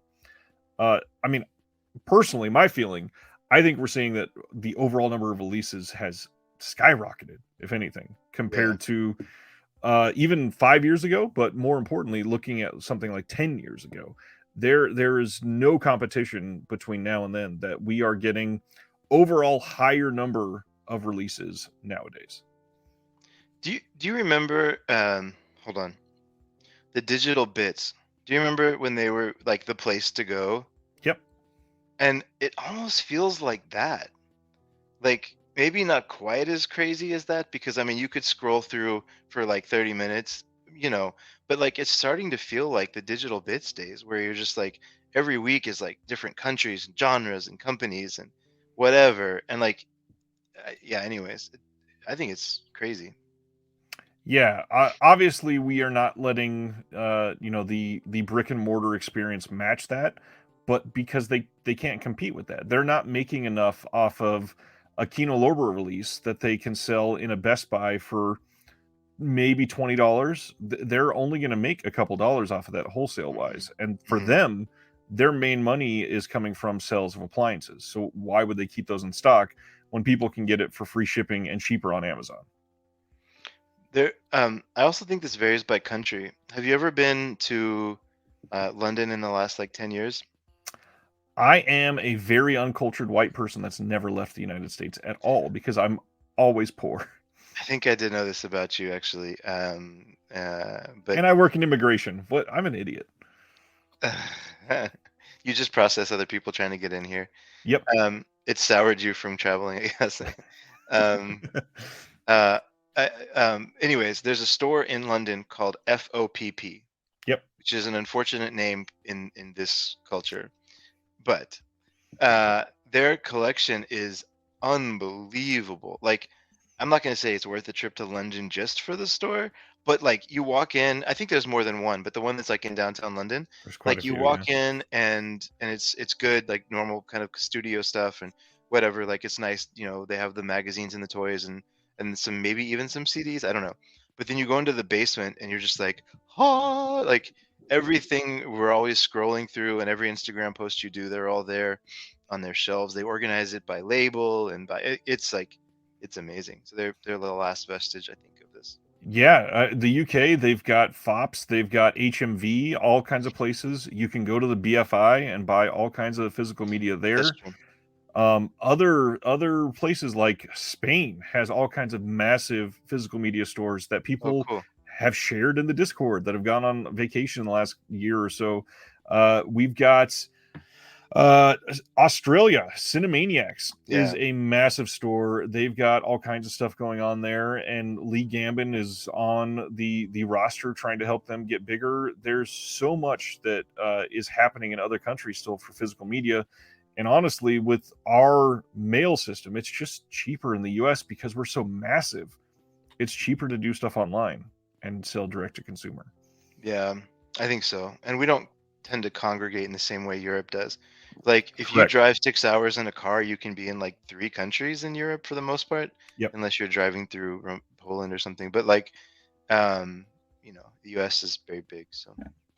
That's true. And I mean, I totally forgot to mention, I literally just posted a video of somebody that I kind of helped, source some things Oh and get yeah, a yeah. physical media store launched in Canada last weekend. And the updates that he sent me over email, he is killing it. Everybody needs to check out Rough Cut Video in Calgary in Alberta. It's doing great stuff. And if you're in Canada, you can order online. Go check out the website. Incredible, incredible. Yeah, I'm so stoked that he's been able to see some success already.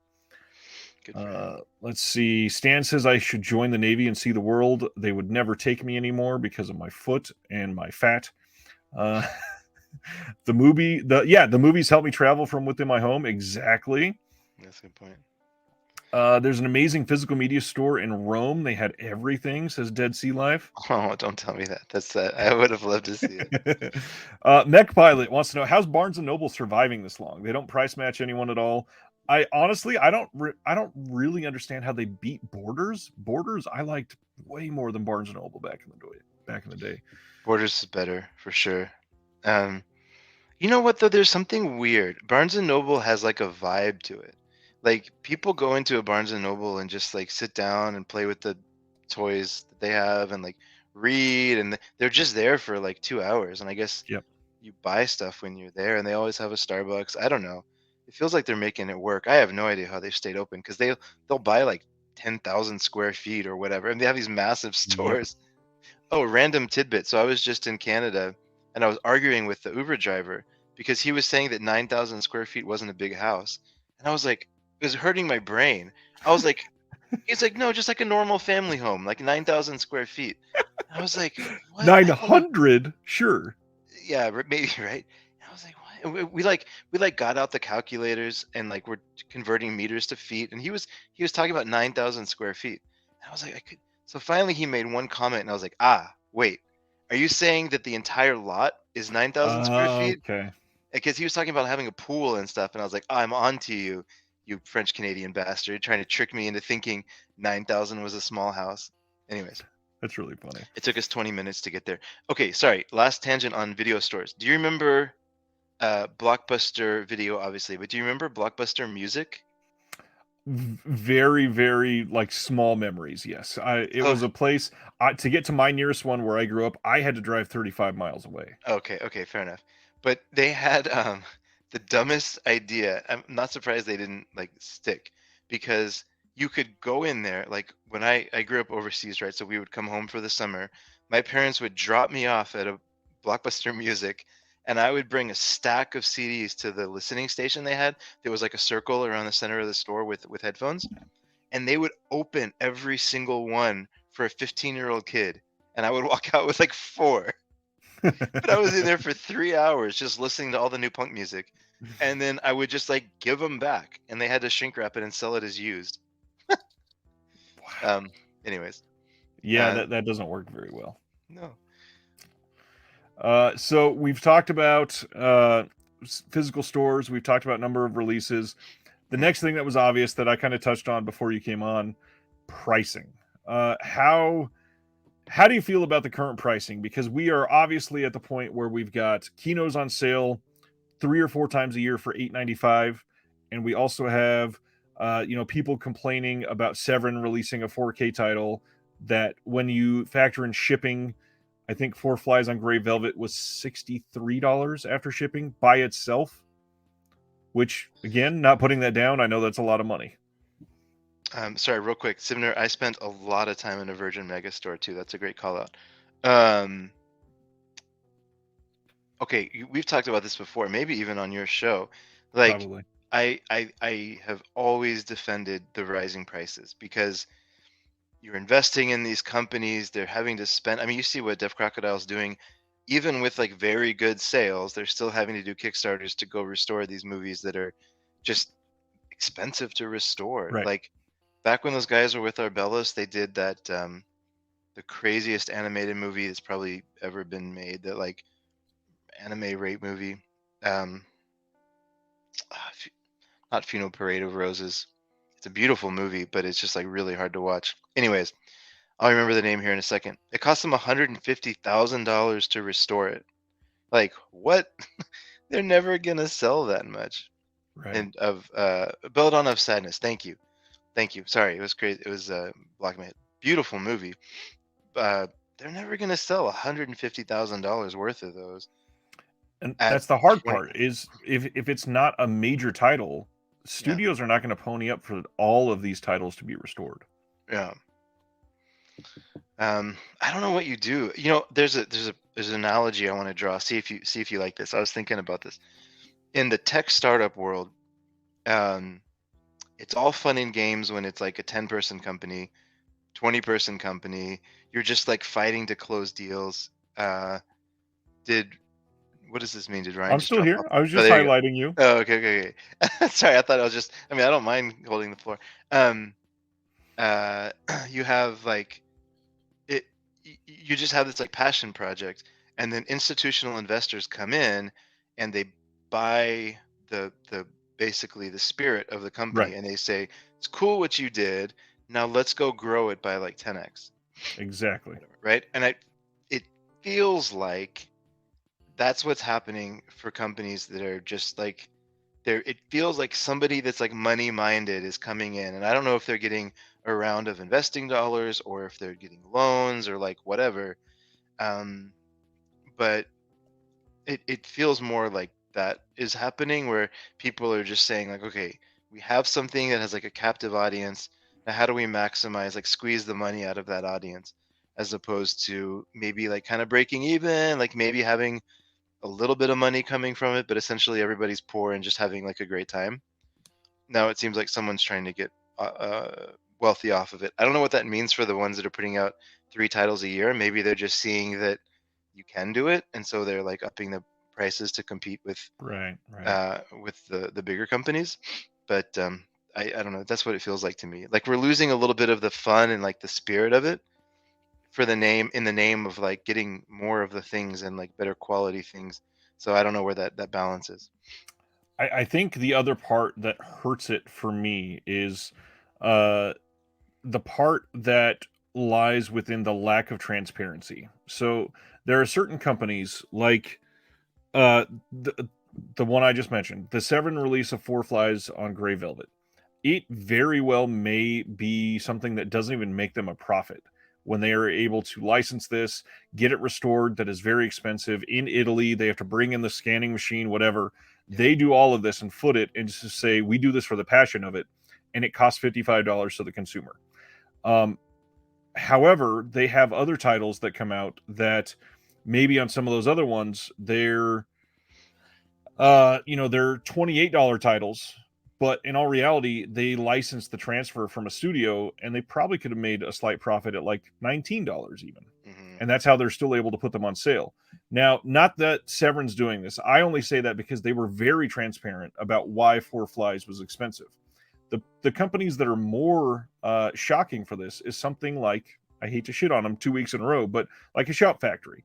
A lot of people are under the impression that Shout Factory pays for all of their restorations out of hand. They do their restorations.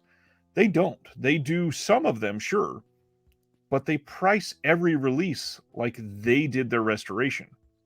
If they were transparent about everything and they could say this release is $28 with the slipcover because we had to license the transfer, we had to go through this much trouble to restore it, and we had to pay for all these special features, I understand it. But when you're putting out 3 titles in a month that are all $28, Yeah. and it's clear that the studio did, maybe 2 of those releases, you're artificially inflating 2 of those titles to match the price that you're able to get out of everybody, and it doesn't make any sense. Yeah. Yeah. That's right. Um, there's like yeah, I like the word transparency. I'm thinking like, how much of that $28 a title is going into 3 extra staff that they need? I mean, maybe they need them. Like, I don't know. Maybe they Right. need some people to help with quality control or like whatever. Like, all those early releases on 4K um, were all like having issues or whatever because Yeah. some random like Panasonic player couldn't do it, so they had to reissue a whole bunch or whatever. Um, so maybe they have more like glut as they grow. Like I imagine the Shout Factory team is probably at least like 20 or 30 people, right? They're not they're not four or two like some of these companies. So maybe it just goes into paying the administrative costs. I don't know. And that's right. I don't know, but from what I hear, Shout Factory is actually a lot smaller than we think. Oh yeah. They have certain people for some of these other things, like the Shout Factory TV or whatever it's called, the streaming side of things, and then they've obviously got a couple other divisions of stuff that they do. But like for Scream Factory, which is what most people associate with the words Shout Factory, I believe it mostly is Cliff and Jeff.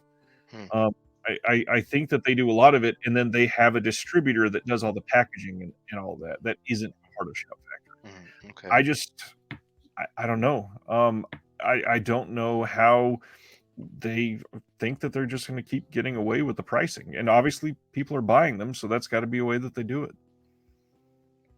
Maybe that's why they're relying on sales too. I don't know. I mean, they, yeah, yeah. It's an interesting point about imprint. I mean, honestly, like there's been some titles I haven't bought for that reason. Yeah, Completely maybe. agree. I mean, yeah. I think somebody put up. I think it was Stan. Somebody mentioned earlier supply and demand. I mean, that's for sure. There's going to be a point where people stop buying, like when they start having a, 2-disc release of a 4K and a Blu-ray with special features, and it's $70. We'll see. That might take a while to sell out. Right. But as long as you guys, I don't know, it's tough. Like there's another problem which you brought up before, but I like the fact that OCN has 16 titles last month. But like, damn, come on, man. Like, but at the same time, like I like it because it's just you just get to pick. Like I used to want to buy all of them, and now like I don't buy ETR Media. I like what they do, but like they didn't make the cut. I have no beef with them. I just couldn't buy ETR anymore, and I'll probably sell the ones I have, so I'm not tempted to like keep buying ETR when it Right. comes out. So I don't know, but I'm It's a happy lot. these yeah. I mean, I'm glad these companies are getting a chance, right? That's the flip side. Is like there's 16 movies that came out that may not have come out otherwise, so that's a good thing. I don't know. So, I mean, that's a good way to transition. Is not only are prices rising, we have this massive amount of choice that we just talked about. There are, uh, gosh, I could probably, if I really wanted to, sit down and just from my mind, without looking at my collection, I could probably list out 100 boutique labels right now, which is insane. And not that they're all. I don't think I could do 100 active boutiques, but it would be fairly close to most of them being active. That's a lot. Um, how do you feel about the amount of stuff getting released right now? Do you think it's too much? Do you think that it's still not enough? Do you think that something about the model should change? There's an inherent assumption in that question that I want to see what you think and what everyone else thinks. Are we assuming that it's the same 3,000 people that are buying all these things that are coming out? Or is it or 4,000 people or whatever, right? Or is it are they trying to like with the Roadhouse title that came out? Prove it. um, with Roadhouse coming out, like, is that Vinegar Syndrome trying to be like, hey, check it out, come buy Roadhouse from us in this like amazing release, and try to make that 4,000 pie now like 4,020, like and find new people. Yeah, Right. I don't really know, because if it's the same core group and we're just being flooded with like more options, then yeah, that's gonna break. Um, like most of my friends don't have a physical collection or library, or like that's not a common thing. No, it's not a common thing at all. And I sadly I do think it is a massive group of people. I think the pie is a little more than 3,000. I think we probably have a core group worldwide even of about 50,000 probably. Okay. But when you think about the entire population, that is a freaking drop in the bucket. And the hard part is, even with 50,000, basically nobody is buying everything. Hardly anybody. You could probably point out 150 people that are like, I can pretty much cross off every single boutique out there. And when you get past that list, people have to be more choosy. But then you can see things such as the Rad 4K from Vinegar Syndrome. If it's a title that appeals to more of that group, 12,000 can be sold in a weekend and a day, which is insane. Insane. But that's still just 12,000 out of those 50,000. So yeah. So meaning so meaning what? Meaning that uh that it's there is like a finite amount that so you're kind of moving towards the end of like there's a finite amount of buyers, and at some point this bubble's going to burst. I do agree that there's a finite amount of buyers, and by definition, someday the bubble has to burst.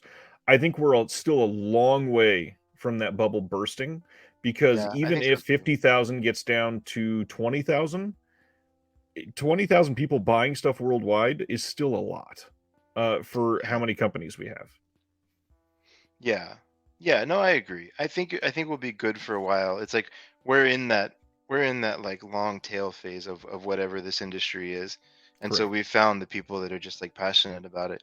Like I was talking to you I was passing by a store and I was like, "Man, what are all these really nice toys?" You're Yeah. like, "Is it Warhammer?" I was like, "Actually, yeah, the sign says Warhammer."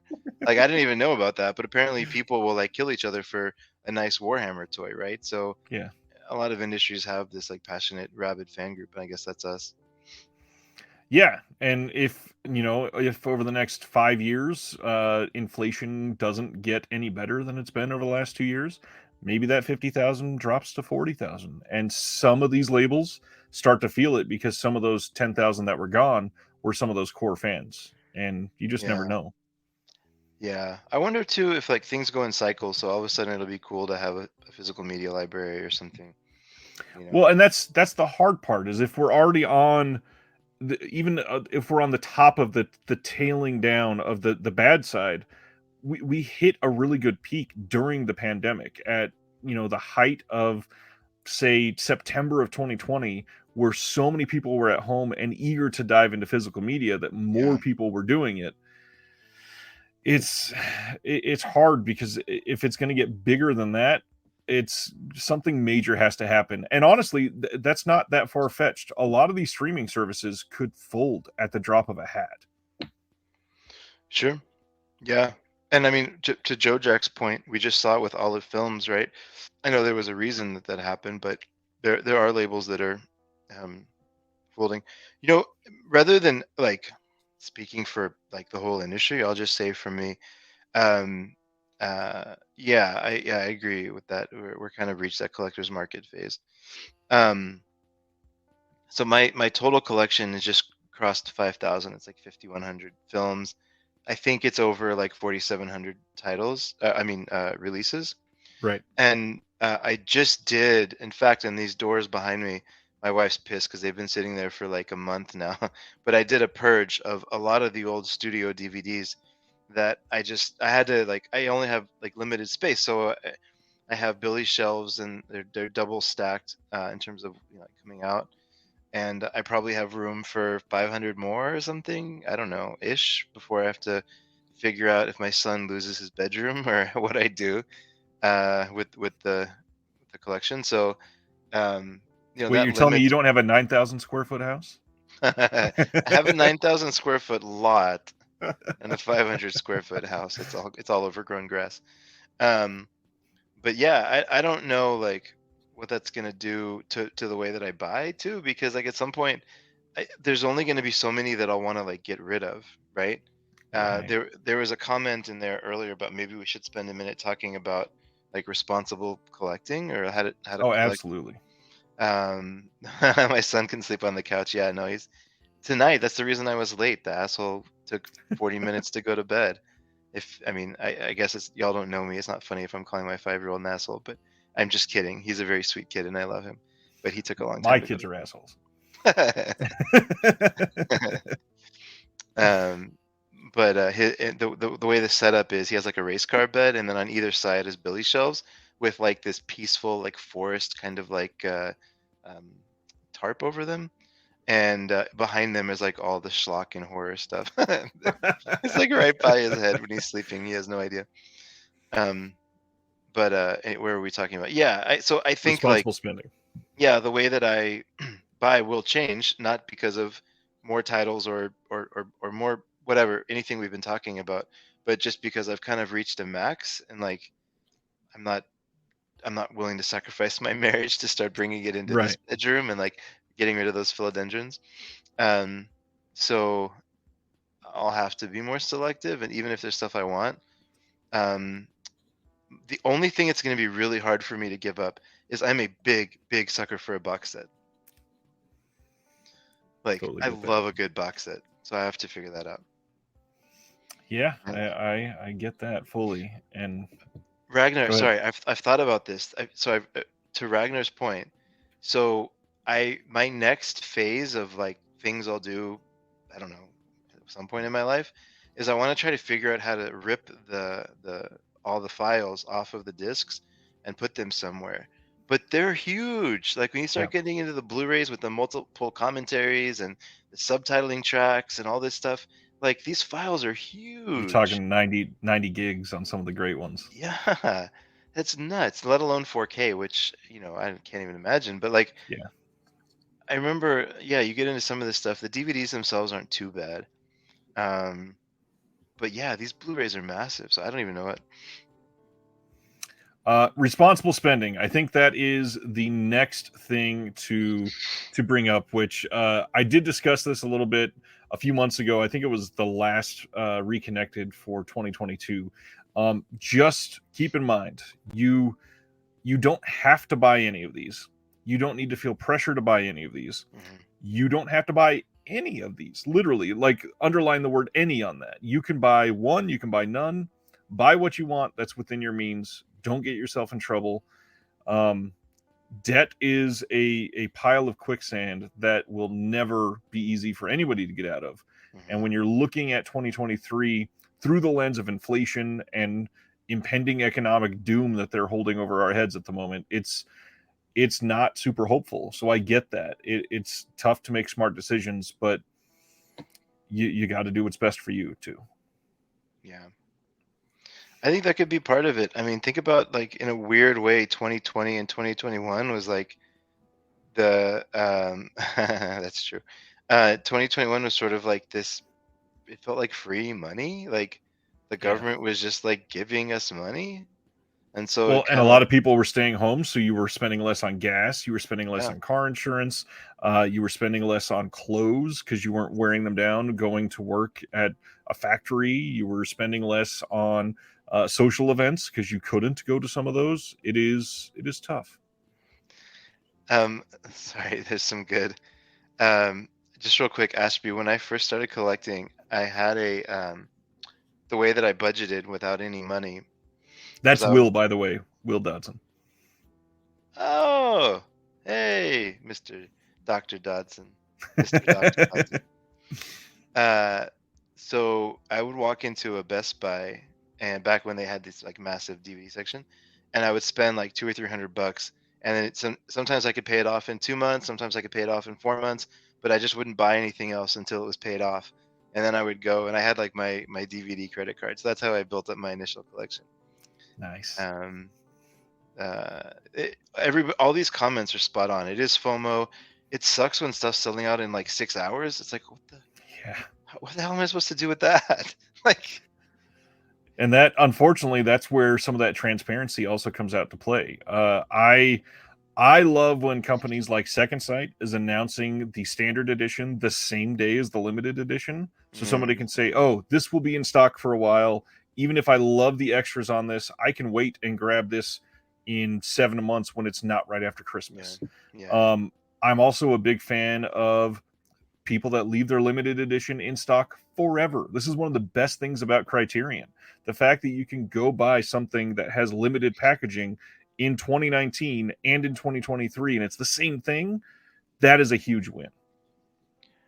I do wonder what Criterion knows that these other companies don't know. Because like I wonder if they just have better, like deeper pockets that they can do that, or maybe they produce more so they can like turn stuff around manufacturing wise, faster if they sell out, like in terms of like sell out, meaning they just empty their inventory. Maybe they can Right. replenish it faster. But I mean, the only reason they stuff ever goes OOP for them is if it's losing the license, right? Yeah, that's very true. I do like that about them, to be honest, because it doesn't matter. Like you just wait for a flash sale or like walk into a Barnes and Noble or any day on Amazon now, if you're willing to pay on Amazon, which Yeah. don't support Amazon, but if you do, it's okay. And yeah, so It helps that Criterion is a massive fan base, and then Barnes and Noble pays for basic, like their warehouse fees across the country as they're sitting on shelves waiting between sales between July and November. So that yeah, helps, but it's tough. yeah, because the flash sale comes out of Kentucky, right? Yes. And then, but you're right, the Barnes and Noble sale doesn't. I think it comes out of whatever their warehouses are. That's true. Well, even I was kind of joking about that because most people don't buy Criterions outside of actual sales, so their warehouse can be the shelves at Barnes and Nobles across the states Oh, I'm because sorry, I missed it. I got it. Yeah, yeah, yeah, yeah. outside of those, yeah. Totally, totally, totally. Kubrick lover, what's going on? It's been a while. Oh yeah, that's a good point. Criterion has way more library sales than most of the other companies as well. Who else was trying to get into education? Oh, Oscilloscope does a lot of educational business as well. That's what that dude was saying. A lot of these, even a friend of both of ours, Crescendo House, he does a lot of stuff for educational screenings too. Oh, good for him. Yeah, Let's Speaking about a guy that needs to release a second one. yeah. That's why I like Criterion, says Mondo. Rarely does anything go out of print, and Yeah, they don't do slips, so you're not missing out on anything. You can wait a year or two or 7. true, true, true, true. Kino. Yeah, Kino's all over libraries. Yeah, that makes sense. Especially, I mean, they have like all the silent films. I mean, yeah, Kino's. I can't even imagine trying to be complete on Kino. It'd be like they're in the thousands, I'm sure, Oh, easily. God, or they 10,000. I don't know. they've got to be in 1,000 after like 1 year. And not Yeah, even yeah, joking. Yeah. that's God. true. Well, no, probably not 1,000 in a year, but I mean, easily like 300 in many of their years. All right. The other thing to talk about when we're talking about, trying to be responsible on the spending is alternate ways that you can consume a lot of this. So we just mentioned libraries. One of the easiest things you can do is support your local library. Other than books, literally just checking out their releases or checking out their books, that gets them funding. It shows that they're being used, and the funding goes up. Unless you live in Missouri, because we're a bunch of backwards idiots. If you there was a big library scandal this week in Missouri. Other than books, if you go focus on, I'm going to go rent just one title from a library every single month, you're showing investment into your community and getting more funding in place. Interesting. So, Yeah, that's a good super, point. super important. The other thing, streaming. If you are a huge fan of Criterion, a lot of their special features, though not all of them, are available for streaming. So you can subscribe to the Criterion channel, and you're spending, I think it's $80 a year at the moment. Yeah, something like that. It's 4 Blu-rays, and you can watch a ton of stuff. There was I love the way this conversation is going. I wanted to see if I could find something quickly. I made a note. Shoot. Oh man, I'm not going to be able to find it quickly. I must have done it somewhere else. I just did. I counted my different labels that I have. And Eric's comment, Criterion was still my number one as well. I think I had 650 movies from them. And then the second one was Arrow with like 375. It dropped off quite a bit. You're making me check my app. I'm gonna take a look.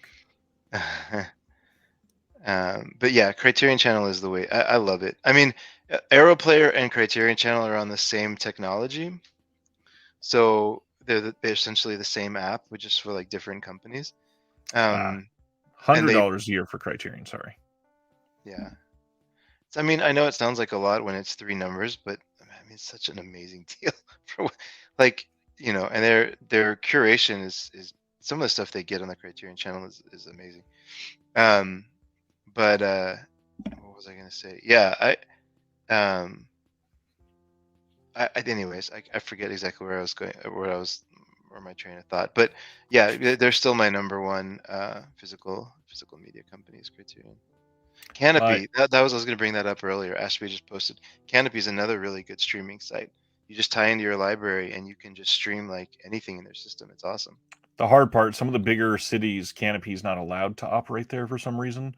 I know Hoopla's in some cities as well. It gets iffy on some of the cities and what they can do with the library. But either way, most libraries they have a ton of DVDs. A lot of them they don't have a lot of Blu-rays, but either way, it's still worth it to try something and support them. Yeah. Yeah, for sure. Wow, that's a great idea. Sibner says, "Can you imagine if every Criterion disc came with the coupon for like 2 free weeks of the channel? They'd get a lot of people just forgetting to unsubscribe after a while." Absolutely, Yeah. that's a great idea.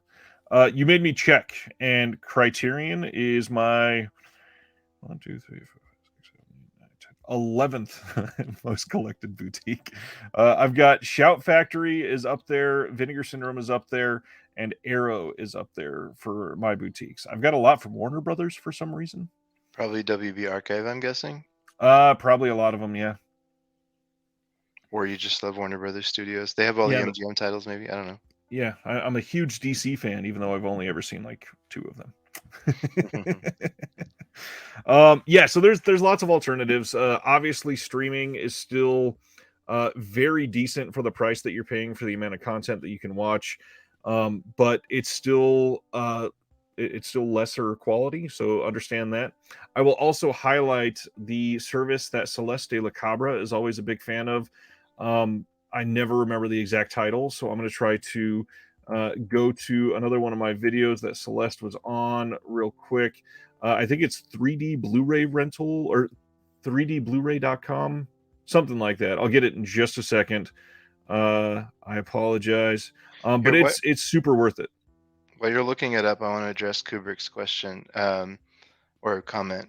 I am fascinated by Vinegar Syndrome's like commercial model, I guess to say. Like they have like everything in kind of business is better when you can get economies of scale, right? And they figured out a way to get these massive economies of scale for like a random Taiwanese film from the 90s, and then also like a Hungarian movie that like hasn't ever been released before, and then um whatever they like the typical mainline stuff, like it's all coming from the same manufacturer. They have similar graphic artists, they have the same printers for the packaging. Like brilliant. I'm fascinated by what they're doing. And like just imagine, like it's like such a dream to have a place where all of us are just like going once a month and checking it out, like everybody just going to their site on the April 1st or whatever. um It's or crazy. May 1st now. Yeah, like what they built is phenomenal. Like it's super impressive. I just put the link in the chat for the site that Celeste recommends. It is store-3d-blu-ray-rental.com, and I believe they said it was like $3.95 to rent a disc, and you can literally rent a boutique disc. It's like an Arrow 4K for $3.95, and it's just like the Netflix deal back in the day. You get the disc, you send it back, and it was like $4. You Oh get no to shit. ingest everything and send it back. It's just somebody with like a big collection that's renting out their stuff. And they've got all kinds of like out of print stuff. If there's something that you want that is not in their collection, they source it for you. It's Huh. incredible. I mean, somebody brought this up earlier. It was common to pay $90 or $120 for like a rental copy of something, right? Oh yeah. So if you have a site like this and it's out of print and it's $150, that probably makes more sense for you to buy it there, right? Just get it in and let people watch it. Oh, for sure. Yeah. Store 3D Blu-ray rental. Yeah. Store-3d-blu-ray-rental.com. Anything else for alternative methods that you're thinking on? I assume I actually am like I'm really, I wouldn't even know where to start on piracy. I don't even have a moral stance on it as much as I do I'm an idiot with technology, and I never got into piracy in the beginning, so I wouldn't even know where to begin. Um, uh, uh, Alternative methods. I mean, no, I think we've covered all the good stuff. I mean, the nice thing is we what is it? MVD right now is having that sale for Blue Underground. Yeah. MVD typically has the best sales. Um, if you can be patient, I mean, it takes a while, but every once in a while they'll do this sale where they're like liquidating some stuff that's been sitting on the shelves for a while. There's always some good steals in there. It's not as good as it used to be. Um, Yeah, God, in 2019, I think it was, they sold Ronin from Arrow for $5. yeah, yeah, yeah. $5, and now that is going for like 75 on eBay because it's out of print. Oh, really? Interesting.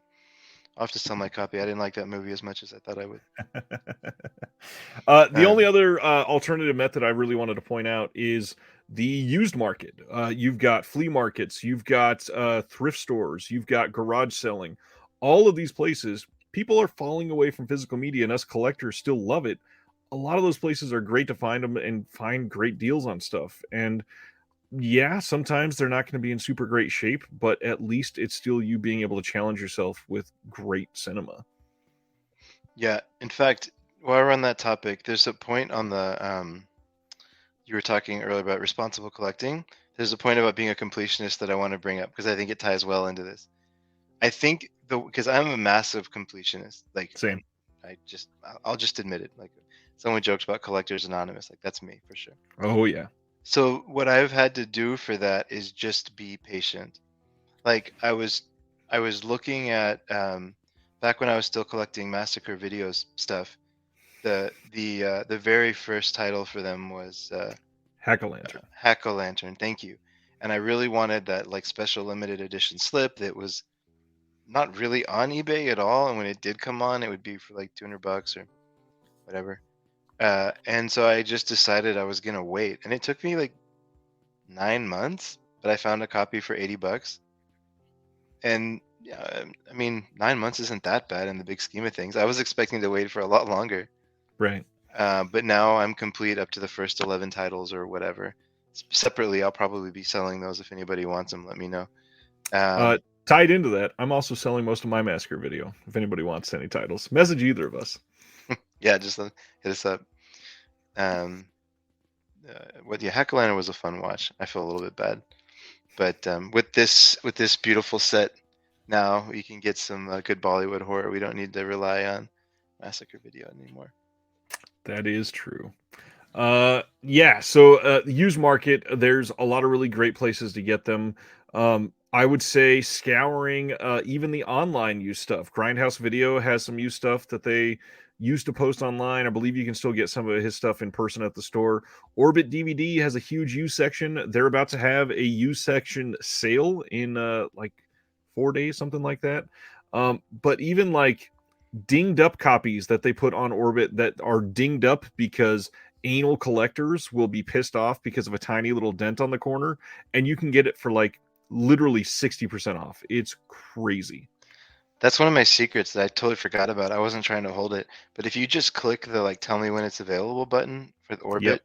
it's amazing. Like I've had some really good deals that way. Yeah, and thankfully, Diabolic, Orbit, and Grindhouse all have that. So if there's something that you want in stock, you can mark it on all three sites, and then it's a race for which store is going to get your business. Yeah, and usually they all get it within a few minutes because there's a lot of us with the tag on there. Sardis, I want to talk about this for a second if we can, if we have time to yeah. Okay, I'm going to tell you how I interpret that question and tell me if I'm right, because I think I generally agree with you. So one of the things I'm doing just to like go to film school, because I never did, is every year I'm trying to go be complete on like 2 directors. So last year was Jodorowsky, which was a really wild ride, and then Fellini, I believe, or maybe that was. And this year I'm in the middle of a Kieslowski run that I'm working on, and then I don't know who I'm going to do next. It might be Sam Fuller. I'm trying to figure that out.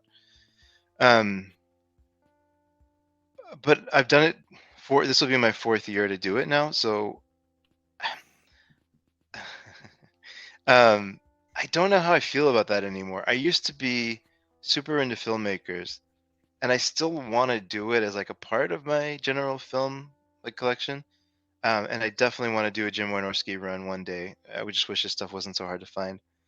Um, but there's so many amazing directors that have just done like one movie or like two movies, Right. um, that I rely on the curation from the boutique labels, because it's not like a generic like boutique label. It's like a guy or a girl who has a great taste in movies.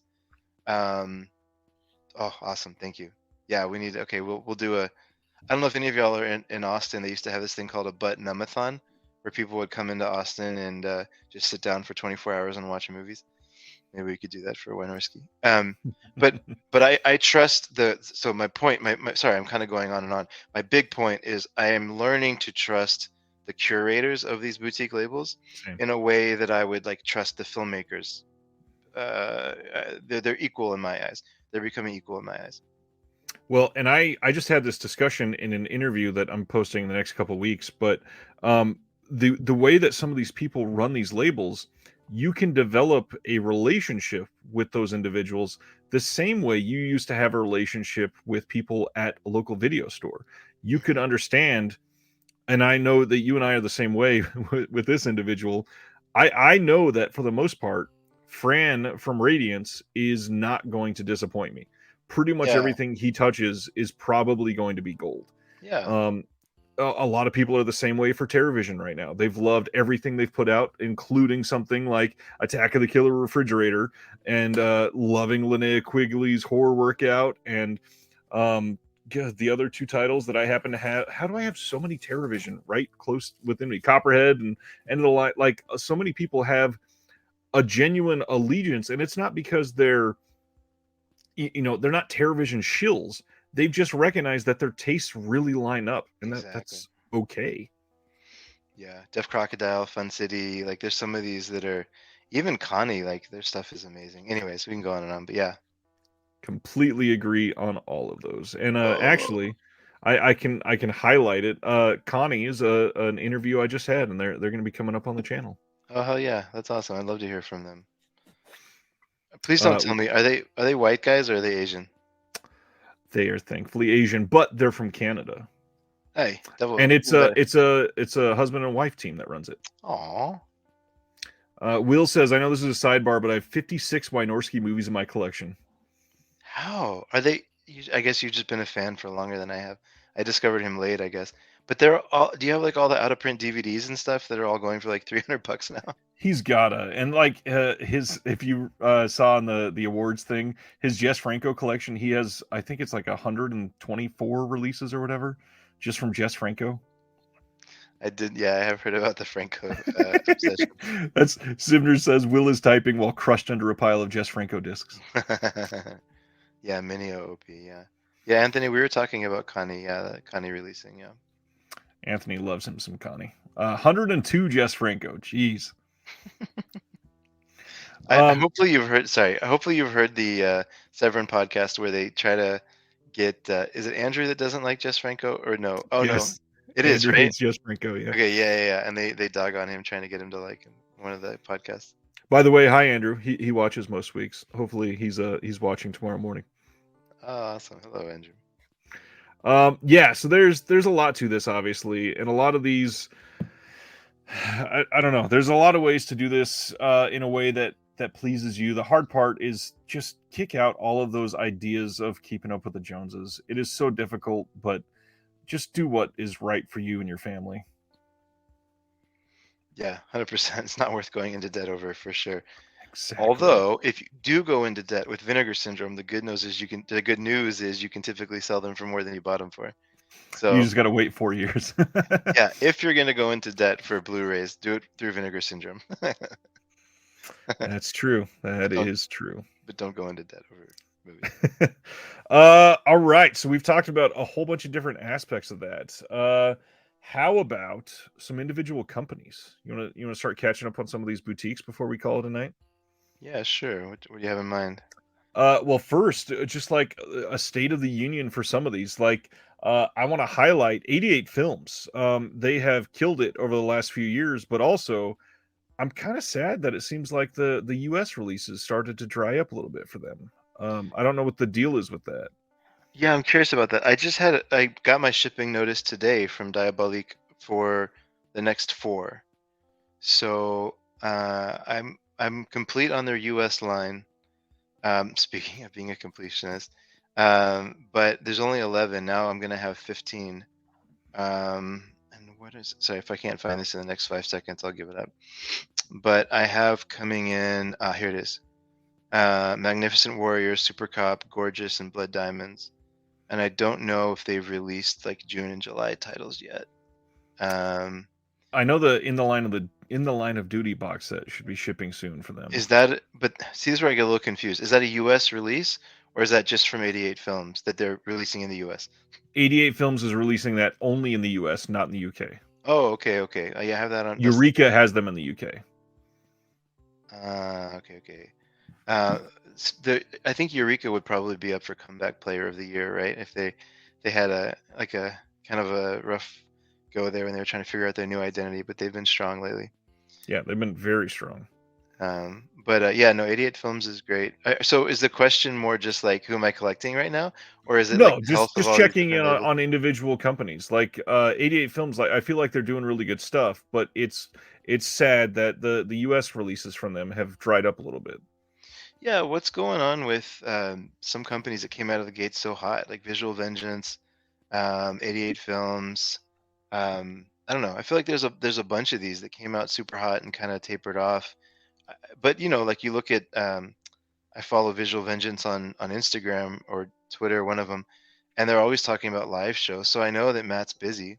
Yeah, they Um, supposedly they've been doing some screenings of things, and they've confirmed there's like 6 more titles coming. okay, cool. Yeah. Indicator is another one that because of that Michael J. Murphy set, they were the last half of 2022 was really kind of iffy on them because they had to delay so many things, and the Yeah, yeah. US releases really dried up for them. But they've announced some really great things for 2023.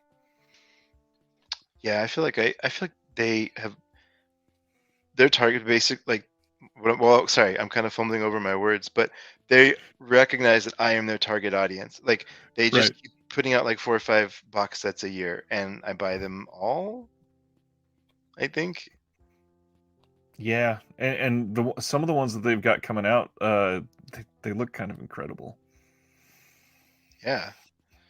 I'm curious because that Michael J. Murphy was a big seller for them, I think, right? I think they sold like very, very well for them. Very well. I don't think it's out of print yet, but yeah, I think they did 6 or 8,000 copies of it, and yeah, supposedly many of them have sold so far.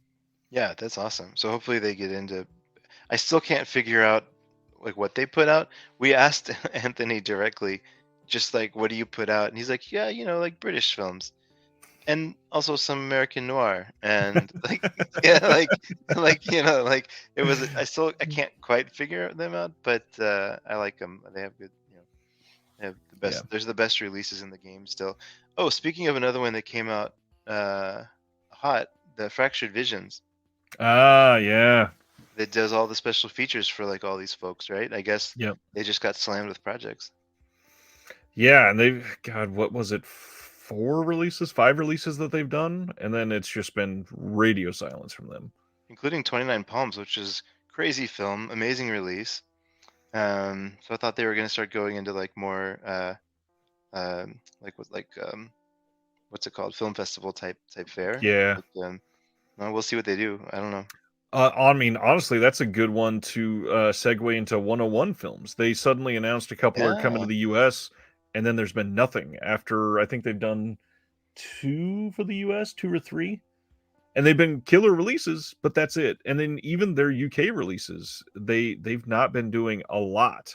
Uh, the big one for them that is selling pretty well, which is really odd. They did that Bob Clark horror set with 3 titles, yeah, and all 3 have now been either released or announced on 4K, I believe, yeah. or 2 out of the 3. Sorry. Not to talk about like too much of what goes on behind the scenes for like scheduling and stuff, But about 6 months ago, they were like, "Yeah, let's schedule," and then they connected me with their like US team, I guess, and then have gone totally dark. And like Hmm. that's fine. Maybe they just don't want to talk to, maybe they listen to some episodes and don't like my voice. Like who knows the reason? But it does seem to line up with whatever you just said about like they announced this US thing and then something happened. I don't know what it was, but they're good at what they do. Are they? Do you know if they're Old Anchor Bay folks or Old Tartan? No, Tartan, right? Are they the ones that I are Old Tartan? believe at least one of them used to be with Tartan. Yeah. I think it was Tartan. Yeah, that's right. Tony is asking, "Am I excited for the new Texas Chainsaw Massacre set? Did you get that second site release, or are you getting it?" Why are people so excited? What is this movie? Why are people so excited about it? I'm so excited that I keep Yeah, I have it coming. tracking every single day. Yeah, the second site, they are one I am not complete on. I don't have Drive because I thought the movie was like okay. Sorry, I mean I know it's like it's got rabid fan base, um, but Texas Chainsaw Massacre and Martin, hell yeah, those were like day one buys. That I think that they have a pretty killer 2023 lined up. I mean, if we can actually get The Hitcher, if we can get those two Yeah, French titles that they're supposedly putting out, yeah, there's quite a few that would absolutely kill it. yeah, yeah. Let's see. 88 Films 101. We had some brush-ins with Indicator there. What about Arrow? How you feeling about Arrow at the moment? I know that Fran is gone, and that's probably left a big void. You know, I don't know how many people know this on your channel, but I have just finished writing about the first 100 Arrow releases. It's up on the Arrow video like subreddit. I'm not. I don't care if you go or not. Like it is lit. I mean, you don't make any money on Reddit. It's just I just like writing, so that's why I did it. Um, but seeing those, like seeing every single one of their first 100. I didn't realize how much art house stuff they have. Like they get a reputation for being this genre film like company, and I mean understandably so. But there's a ton of art house stuff in their collection. So I'm curious to see what happens with Fran gone. Um, I think that was him Yeah, because he's kind of talked about how like their taste didn't line up all the time. Um, and I'm guessing that a lot of that stuff was him. So that means that Arrow might go deeper into the schlock and the the genre stuff, genre. Yeah. which is like I'm there for that all day long. Yeah, Like, completely agree. And honestly, I would not be surprised if the reason that Arrow Academy got shuttered is because they knew that Fran was leaving. okay, yeah, that makes sense. I'm sure that was his baby, right? 100%. I mean, Yeah, even in the not to sound like pinky up type of thing, but in the Radiance Discord, I'm sure you've seen it. He's been talking about some of the ones that he used to put out on Arrow that he would like can't really put out because either they didn't sell well or yeah, it yeah, would be certain similar. But yeah, it's clear that he had his hand in most of those Arrow Academy releases. yeah, totally. And just getting to know him more, it seems like that's kind of his jam. Somebody brought up Error 4444. Can we hold? I really want to talk about them, but I want to combine questions. So can we wait for just a second on that and come back to that? Because I want to ask a question about what people do with like the hundreds of like Yes. pieces of curio that are now coming in I all of love that these. discussion we had with that yesterday. I want to see what everybody's opinion is on that. But yeah, Arrow was one I'm still up on, but I think that I don't mind like a lot of like, they're getting a lot of hate for just like rehashing old stuff, and like I totally get it, but I don't mind because you just like don't buy it, right? Like I don't Right. like I even stopped trying to go complete on Arrow because one of the things I noticed was that it 1 to 100 was essentially 100 unique movies, but then 100 to 200 is like 53 unique movies, Right. which means 47 movies that they've already put out in like a Yep. steelbook or an FYE exclusive. There's another throwback to video store era, or back when there was malls that people would go Yeah. to.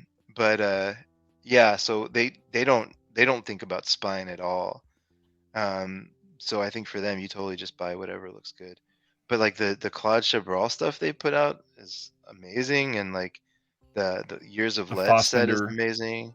The Fassbender stuff, the freaking Weird Wisconsin, the Bill Rebane stuff. Like, yeah, I'm pro Arrow. I like what they do. What about in 2023? Because obviously we're on the re-release train on some of the Arrow titles. They were kind of light for a few months, but then like out of nowhere, this last batch of announcements, like this video store box set, looks kind of incredible from them. Yeah, And on top of that, we were talking about prices earlier.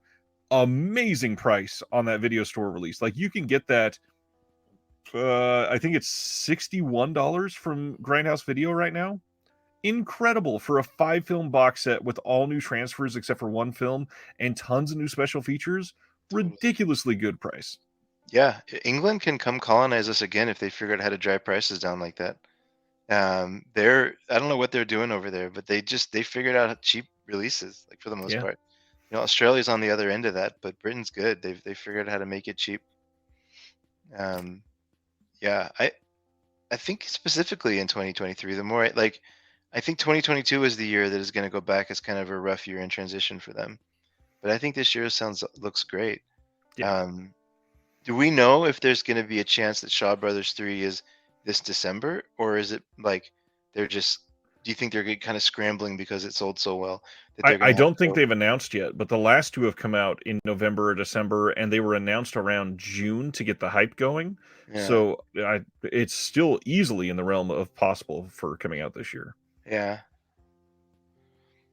yeah. I feel like they need a few things. Maybe this Empire connection with Charles Band.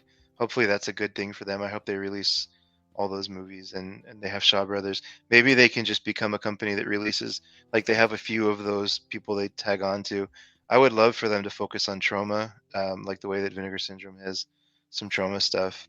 Um, I don't know if that's right for Arrow. I don't know who would do that, but Maybe in the UK, that would make a little more sense. I'm not knowing any good trauma releases in the UK. 88 Films has done some, like they did the Toxic Avenger set, and God, they might have had one or two others.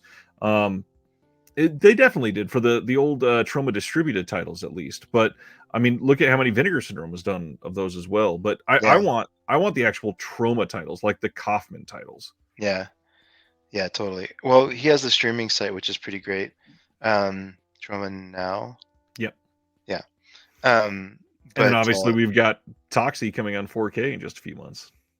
big love for Taxi. And a reboot as well, I believe. Although that's been kind of bandied about for. Okay, can I tell a random trauma story? Of course. So 2009 or 10, my wife and I had been married for the first 5 years of marriage. On our anniversary, we went to New York City just to celebrate together. Um, and one of the years we were there, I found the address for Trauma Studios, and I dragged her through Queens, through like a heavy industrial part of Queens, into an old abandoned firehouse that was now Trauma Studios, and there was just like an intern smoking out there, and I was like, "Is this Trauma Studios?" And he was like, "Yeah." Um, and I was like, "Can I get a tour? Do y'all ever do tours?" He was like, "This is not a common question for this young gentleman." He was like, "I guess." So he just like let us walk in. We got a tour of the whole thing. I have a picture holding the script for Cannibal the Musical, and like holding some of like the ears and the props and all these different things from the movies. Something from Romeo and Juliet. I can't remember. There's one of the exploded heads or something. There's like a prop for that. And then I got to go upstairs, and Lloyd was there, and true to form, he hit on my wife for the whole 30 minutes we were there. I didn't even care. I was loving it. And then I got to see Michael Hertz. I got to see him in person. He's not the person that's portrayed in the movies as like Jabba the Hutt or whatever. They find that guy, they make him like kind of as gross as possible in the movies. That's not Michael Hertz. He's just a normal looking kind of guy that is behind the scenes there. But yeah, that's one of my crowning achievements in life. That's fantastic. I need to go to New York. Um, we got a question. Daniel wants to know, how do we feel about A24 store exclusives? Do you have any of those? No. No, I think I'm I don't watch any movies after 1999, Ryan. Man, we've been killing it with the callbacks tonight. It's been really great. Uh, Funny they're enough, beautiful, but no, I don't have any. I don't understand how I have so many of these at the ready, but this just came in after Sun from A24. These are the ones that I can get behind. It is normal sized of a regular Blu-ray. It's not one of the crazy books that are this tall and that Hmm. don't fit on a shelf. The only thing I will say is this is embarrassing. We got a commentary and some postcards, and that's it. There's a UK release that blows this one out of the water that I was an idiot and didn't realize and got this one first. And I don't I don't understand it. Then they go out and Universal licenses, I think it was Universal, licenses The Lighthouse in the UK to Arrow right after A24 announces it here. And it's an incredible looking release that blows the A24 release far out of the water. I feel like A24 is good at making money. Like that's their I mean, they make good movies, but like I I wonder if they're seeing less value in that. If I wonder if eventually they just move towards licensing their stuff out. Because it like the releases are stunning. Like the front cover of the After Sun is beautiful. But there's no consistency, right? Like you said, some of them are the tall, some of them are the standard. Like they have just discs. I don't know. I mean, there's some consistency because when they're styled similarly, they look similar, and they're trying to make them. Uh, if they had spine numbers or something, I guess that'd be different. But the ones that are the taller size, they're all styled the same. They all look and feel the same. However, it doesn't have the content to warrant the price, especially when many of the films are getting other better releases. And Yeah. the UK thing, it's not that A24 licensed it out. A studio owns the rights in the UK and they licensed it out. So it wasn't just A24 handling it. The other Yeah. side of things, A24 is like if you go to their store in the US on their website, it's basically this massive hipster place. Like they sold a pet rock for $35, guys. It is all overpriced schlock. And the From films are great. Marcel? Yes. Okay. Or no, sorry, from Everything Everywhere All at Once. Oh, from okay, okay. They've sold all kinds of things that are crazy. They try to be like a showpiece with these boutique releases, and it's great. Like even this release, it's pretty. And this film genuinely made me cry. I love this movie. Um, an incredible achievement. I do think that I want the better release of it now, though. Yeah. Unfortunately, Yeah. Yeah. I've all that being said, A24 is just one I didn't get into immediately, and I just can't start going back. right? I need some lobby cards. There's some really good comments up in the that I've been laughing and smiling at along the way. Um, I'm dumb, I guess. I didn't realize Everything Everywhere was an A24 movie. It That is. It was made them a ton of money. that movie is. I think it deserves every single piece of credit it got. That movie was unbelievable. Mondo wants to know any idea if we'll get an uncut version of Infinity Pool in the US, or is there a way to get my hands on the uncut Canadian version that you're aware of? Orbit has been stocking the uncut Canadian version. You can get that from them. However, I will highlight that Neon has been releasing a lot of the Cronenberg stuff later.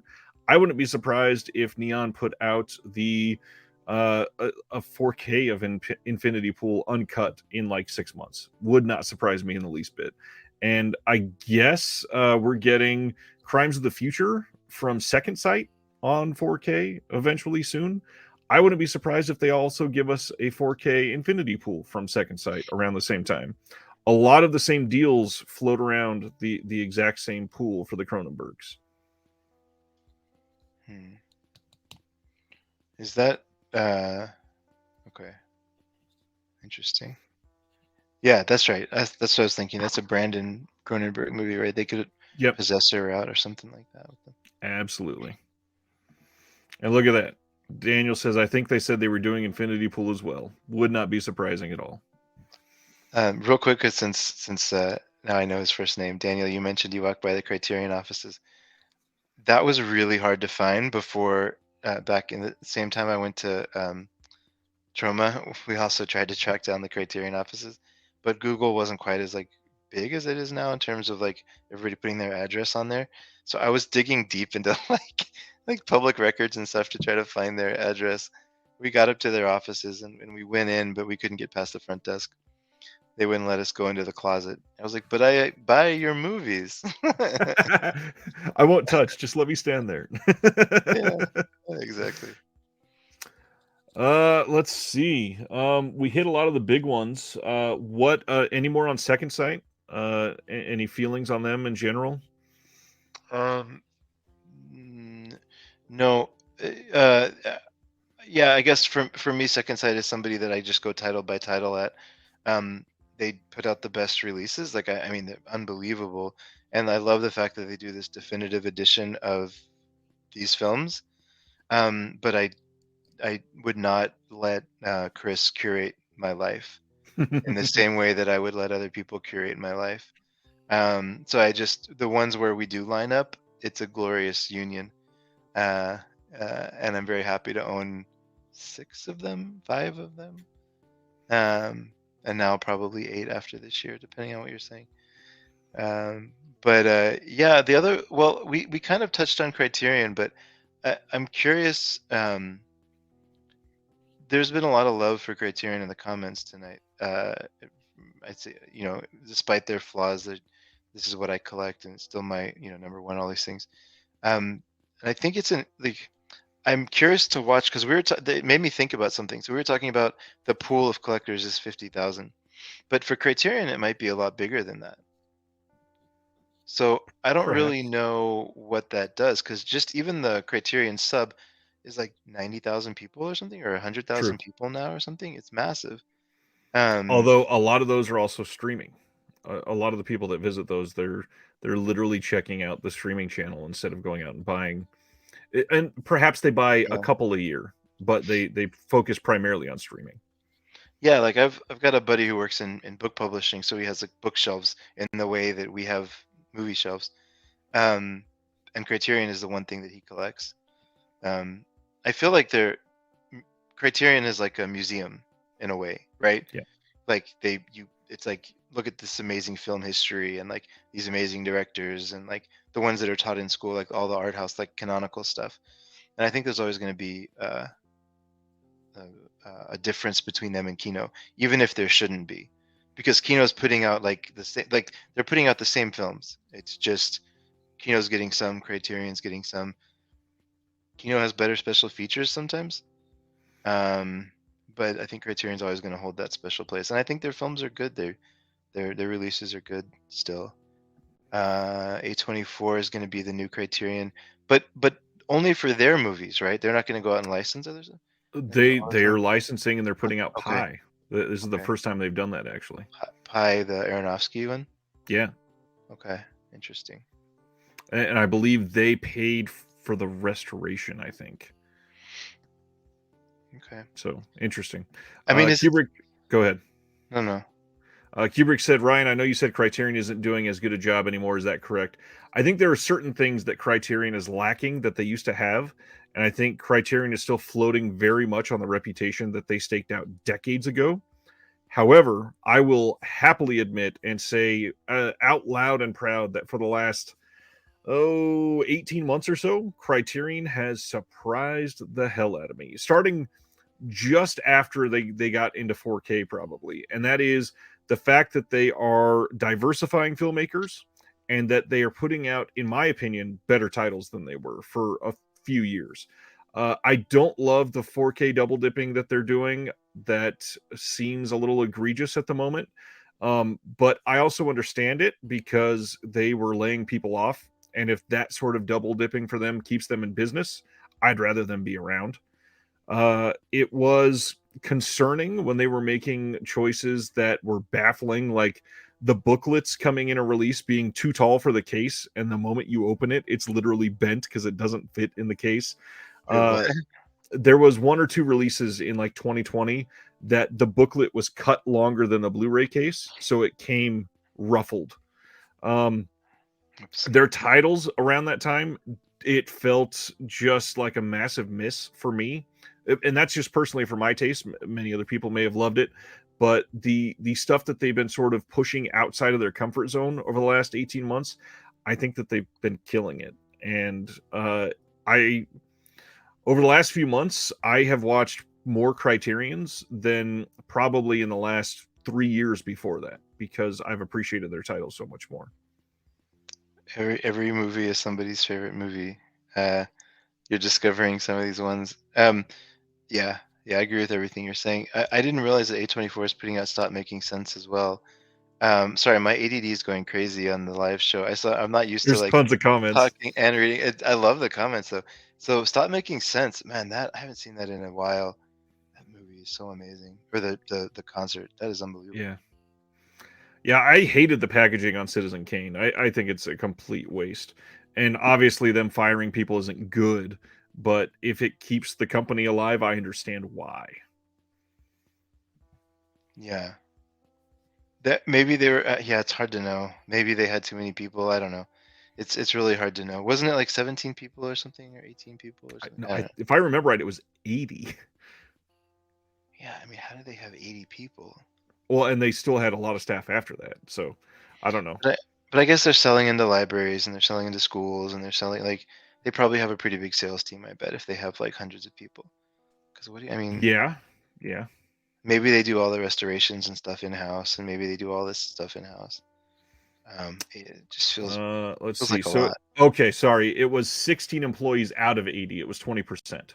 Okay, yeah, that's right. That's what I thought. Yeah, so they have even 80 employees sounds high. But anyways, I mean, just look Yeah. at stuff like talking about Second Sight. Look what Chris is doing by himself with contractors. Like, but I guess he's also putting out 3 a year or 5 a year or whatever. Right, He's not right. putting out 5 a month.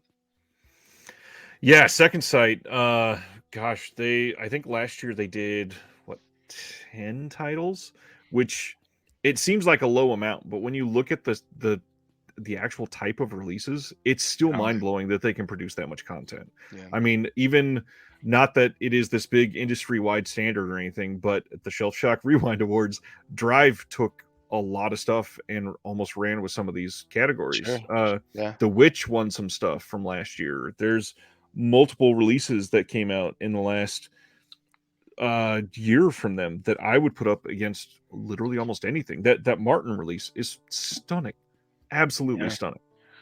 Think about what they did with Dawn of the Dead. I mean, like that's one guy plus some contractors doing that. Are you kidding? Like, And Severin helping them out, yeah. yeah. Oh, is that what happened for the special features? Yeah, they did a lot of the special features, the on location stuff in Pennsylvania. Yeah. Okay, good. Okay, good. There needs to be more people helping out special features companies in the world. But yeah, there's a lot of hate on the Citizen Kane cover. Honestly, I will say, although I defend Criterion, some of the cover art feels like has not hit as much recently as previously. I haven't loved the cover art. Here's an easy jab to throw at Criterion. You're gonna re-release a film that you had on Blu-ray on 4K. How do you not change the cover art? Mm, Like if I'm in a store and I see both releases next to each other, the only way I can tell them apart is that little silver sticker that says 4K UHD. yeah, that's a good point. That like if you don't get that sticker on the shrink wrap, there's no way to tell them apart from even 2 feet away. It makes no sense to have those be the same. Yeah. They, I don't know. Yeah, it's hard to know the reasoning behind it, but that does seem like a miss. They're talking. Planet Mondo's talking about Reanimator. After Wynorski, the next big producer kind of director that I want is a Yuzna set. Using yeah.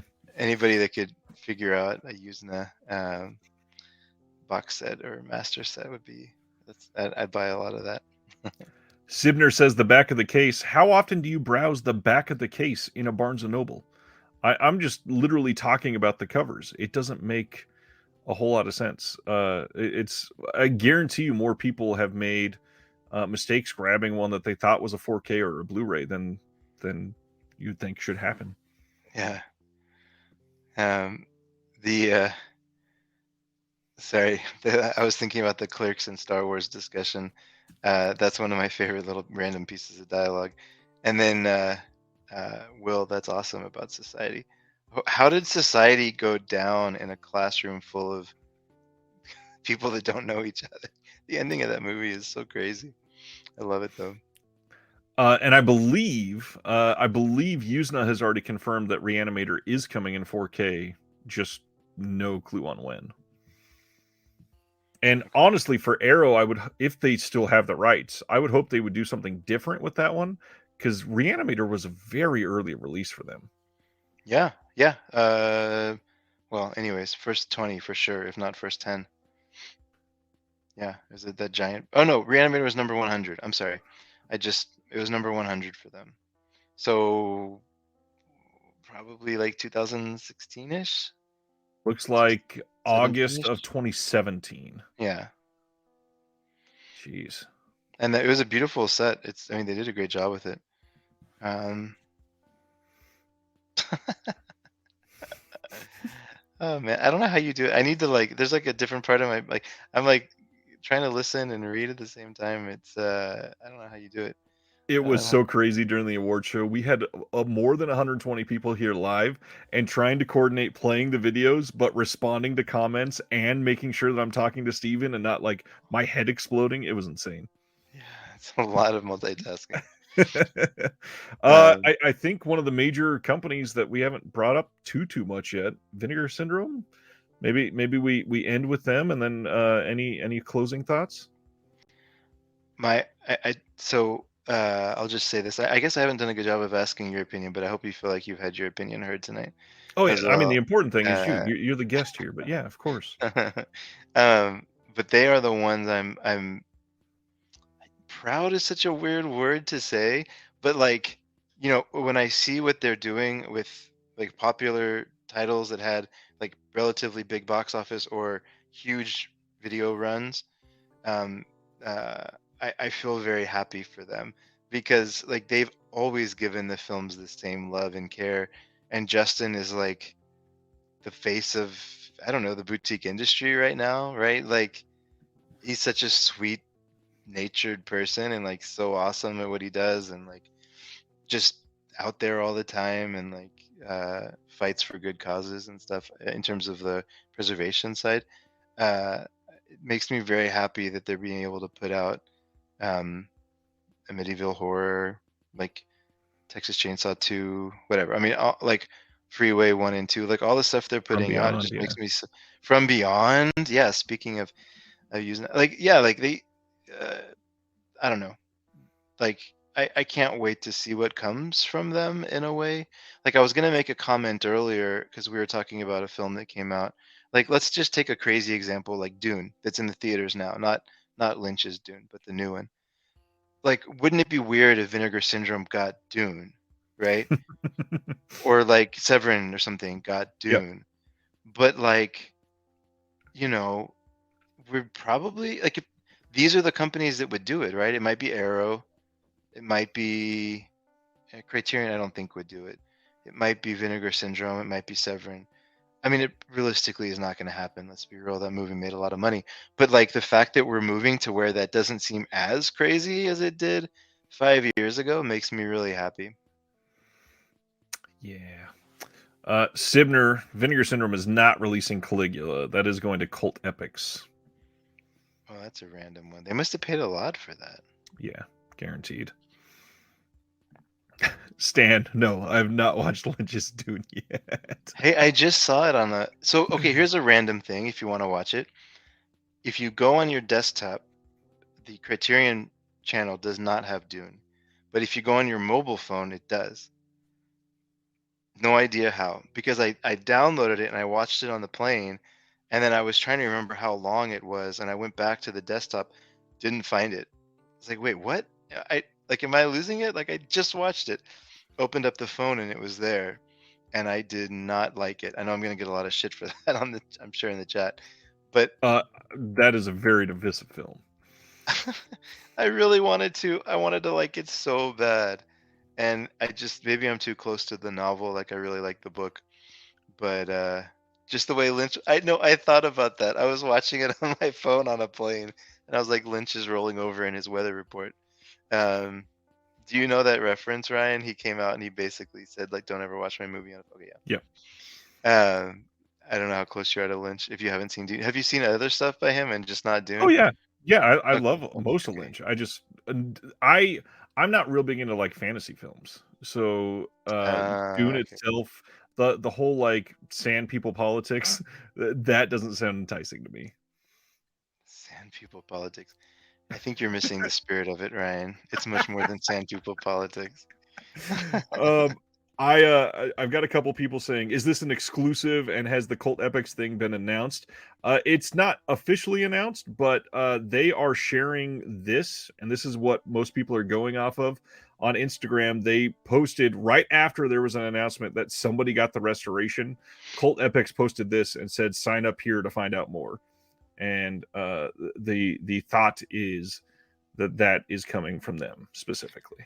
How many people do you think have the Severin box set sitting at home and are pissed that it's not that film? Probably at least 6. Yeah. Yeah, so Vinegar Syndrome, them specifically and not OCN with all the partner labels. I am excited to see them branching out into more, like you said, MGM Universal titles. I'm also excited for them to still be loyal to things like Burning Paradise that are coming out from some of these Hong Kong titles. The other side of things, like VSLs with the Flesh and Fantasy, that's a really incredible move for them. Yeah. I understand the people that are missing like the old schlocky Demon Wind era of Vinegar Syndrome. Totally understand it, but also they are still releasing those. It's just not quite as many. Yeah. And the more that they release From Beyond and Roadhouse, the more of those schlocky titles they can pay for restorations for. Totally. So I'm all about it. And also, like, I mean, I guess they're never gonna like run out, but like, they have a certain quality. Like, there's always something in a Vinegar Syndrome film that feels like it's one of theirs. With the exception of Dr. Jekyll's Dungeon of Death, terrible movie. The hell were they thinking? But that aside, and I maybe they're just running out of stuff to like I kind of had this conversation with Agfa, like, how much do you have to sort through to find like an Agfa movie that you want to put out? And they're like, a lot. Because there's a lot of bad stuff out there as well. It doesn't have to get put out. Like, it's okay if it kind of gets lost. Yep. But yeah, the VSL line, I'm surprised I forgot to bring that up. Super pumped about that. Yeah, love it. Vinegar Syndrome is exciting. I think OCN is still killing it. My most exciting part is the partner label still. I love them. Period. Kubrick is asking if Vinegar Syndrome restores some less quality titles they can find at higher concept films restorations. No, like if they sell more copies of Roadhouse at $55 a piece or whatever it is, they can afford to pay for more restorations because as you and I both learned from Deaf Crocodile, a like solid level 4K restoration for a 90-minute film can range from $50,000 to $75,000, which is a ton of money. Yeah. Vinegar Syndrome does it all in house, so they're just kind of footing the bill, and it probably costs them a little bit less. But those financings that they get from selling some of these larger titles allows them to pay for restorations for stuff that studios would never pay for a restoration for. You know what we should do, and by we I mean you, but I'll do it if you don't for some reason. You should have Brett Berg on and just talk about theatrical stuff, because that dude is kind of single-handedly like he's like the Justin La Liberty of like theatrical releases for all Yeah. these boutique houses now, right? I wonder what that does to a movie like Belladonna Sadness or any of these 4K restorations you're talking about, because I don't have really any concept of the financials from that. Like if you lease it out a couple times a year, I mean that's not going to bring you $100,000, right? Oh God, Maybe. no. Was it last year or the year before? I don't remember how many people remember seeing this, but AGFA on all of their social media was saying it might have been around Halloween. They basically said flash sale on theatrical stuff. If you book stuff for some certain specific period of time, they were giving people like 50% off. And if I remember the financials right, it was literally like instead of 300 for a showing, it'll be 150, and that was it. Wow. Which, if I'm remembering that right, that is like nothing. I mean, I might pay to have Bat Pussy put up on the side of my building just if it's $150 just to do it. But that's interesting. But yeah, like I mean, what does that do for these? Because if it's like Big World, that guy Jonathan, Yep. a lot of his stuff is like just coming off of festivals, right? And so it's kind of just like sitting there on the shelves for these companies until he Yeah. puts them out. So I don't know. Sorry, I was distracted by somebody making a Freddy Got Fingered reference. Yep. What is that an inside joke or is that just something? No, I think it's just because we don't know the full scope of what VSLs can be yet. They said outside of the time frame for Vinegar Syndrome stuff, which means so far it's all been older stuff, but they also said from faraway lands or whatever, so it could be more foreign films that they haven't dove into yet. And looking at this, I mean, Freddy Got Fingered, I mean, a Canadian film from 1998 or whatever it was, that's not going to be anything that ends up on the VSL line. I'm sure it was mostly a joke. Yeah, no, I'm sure. I was just trying to figure out the joke. Terry says $150 was bargain basement prices when I dealt with booking films during my college days. So I don't know how that holds up. That was actually booking film, though, right, Terry? Because obviously now with digital, they're sending files to and the rights to it. It's tough. Yeah. I don't know. Anyways, I'd so have to ask Brett. it's not like a major money maker, I guess. It can't be, because even if Bat Pussy plays 3 times this year, if it's really $300, like that's nothing. Not even $1,000. Yeah, that's Yeah. true. It's what is that? $40 a pop. What is that? 4 into 100 is 25, so that's 250. 25 copies at $40 a pop, or 40 copies at $25 a pop. Am I doing that right? No, I can't be right. I'm lost in the math that you're doing. Trying to get to $1,000, like a like how many Blu-rays does it cost to get there? Yeah, so it's nice. I mean, because not all the stuff is restored for $100,000, right? Like some of it is they're like maybe 5 or 10,000, and it's cheap to get the films. So there's money in some of these. Yeah, so that price was for actually screening film, is what Terry says. So, yeah, if it is, I mean, digital obviously costs less to just literally project. So it's got to be like, if it actually is 300, that is nothing, basically. Yeah. Definitely. No, I don't think there's anything else that about Vinegar Syndrome. I just can't wait to see what like the thing that I'm interested in kind of seeing is if like the folks here branch off in the way that Brad's doing. Yeah. Because what they're doing is not necessarily proprietary. They're just really good at it. Right. But they can't like trademark their process. So as people are seeing it work, like, are these folks going to be tempted to go off and start their own thing? Because I'm sure the money's good for like 2 people in the company or 3 people in the company, if it's not good for everyone that works there. So it'd be interesting to see if that, just like Anchor Bay did it or Blue Underground did it, like people just kind of branch off and start all their own stuff. I mean, yes, I could see it happening for a few of the labels, but I think there's a lot of stuff that obviously on the outside we don't know. Like, I'm willing to bet AGFA probably has a pretty damn good deal with OCN. That's probably different than a lot of the newer partners because they were one of the first 2 or 3. But also Fun City was one of the first few as well. So, but Fun City, I think, has a little more of a diehard fan base than some of these others. But like, no one's done comedies yet, right? Like, think about some boutique label that just wants to do rom-coms. Like, they could probably print cash. To a point, but the hard part is genre films are what sells, and most people they fall back on that. It's Fun City really like they've done well with a few dramas that are by themselves, but even the last time I talked with Jonathan, that's not many boutiques are willing to go in on some of these dramas or comedies or dramedies or romantic fit. Like, how many just pure romance films have been released by these? Not hardly any. They're genre films, right? I think you just have to find your audience.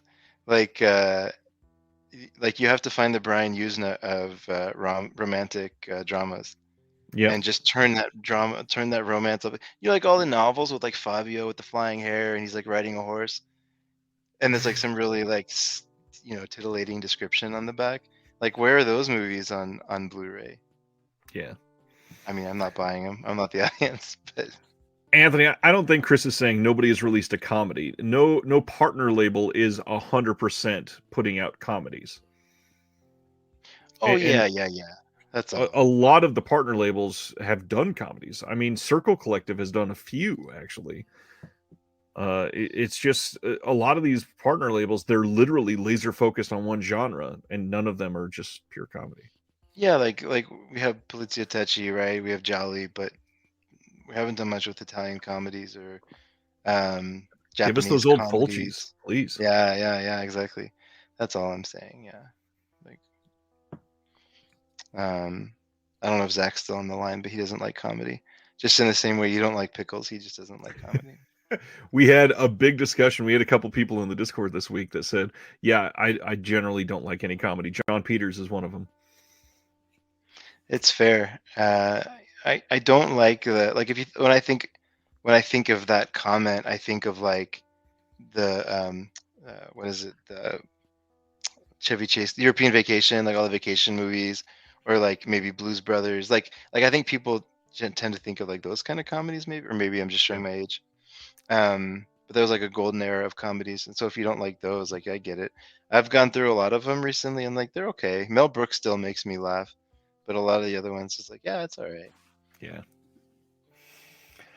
Well, any state of the hobby final thoughts? Anything that we really glossed over? No, I appreciate everybody sticking around. What time is it? So we're like just over 3 hours. That's amazing. 3 hours 20 minutes. Uh, Yeah. we're like I just finished a Antonioni movie called La Ventura, and I saw a 2.5 hour runtime, and I was like, how is he going to stretch it for 2.5 hours? It was pretty engaging, actually. So I hope that this episode, like La Ventura from Antonioni, was engaging despite the 3 hour runtime. Um, Final thoughts. You don't have to buy anything, but if you don't, you hate preservation of media, and it's your fault if these companies go bankrupt. So it's up to you. This Decide is if you all want in to your hands. go in debt and support an industry, or be selfish and stay out of debt and watch the world crumble. It's your choice. No, totally kidding. I don't know what final words. Watch more Wynorski films and Brian using the films, because Ticks. Watch Ticks. Start with Ticks. Ticks is Ticks is so good. so good, and it ends with a giant tick. I mean, come on. Like, if you're gonna make a movie about ticks, show a giant tick. I've mostly ignored it, but Sibner is really trying to get us to rip Scream Factory apart.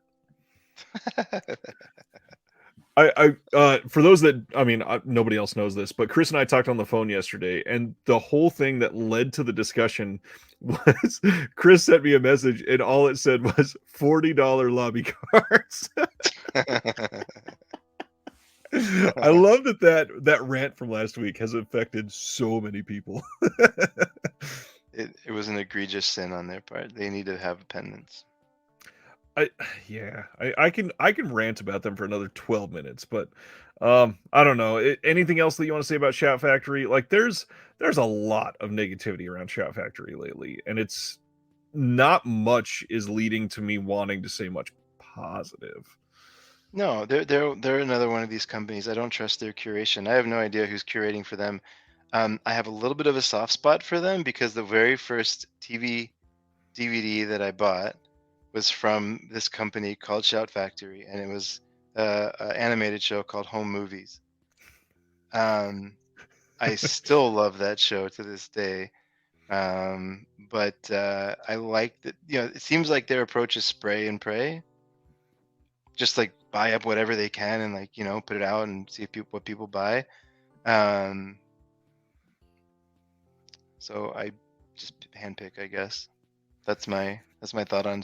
They're kind of like neutral to me. I just handpick and enjoy the stuff that I like from them.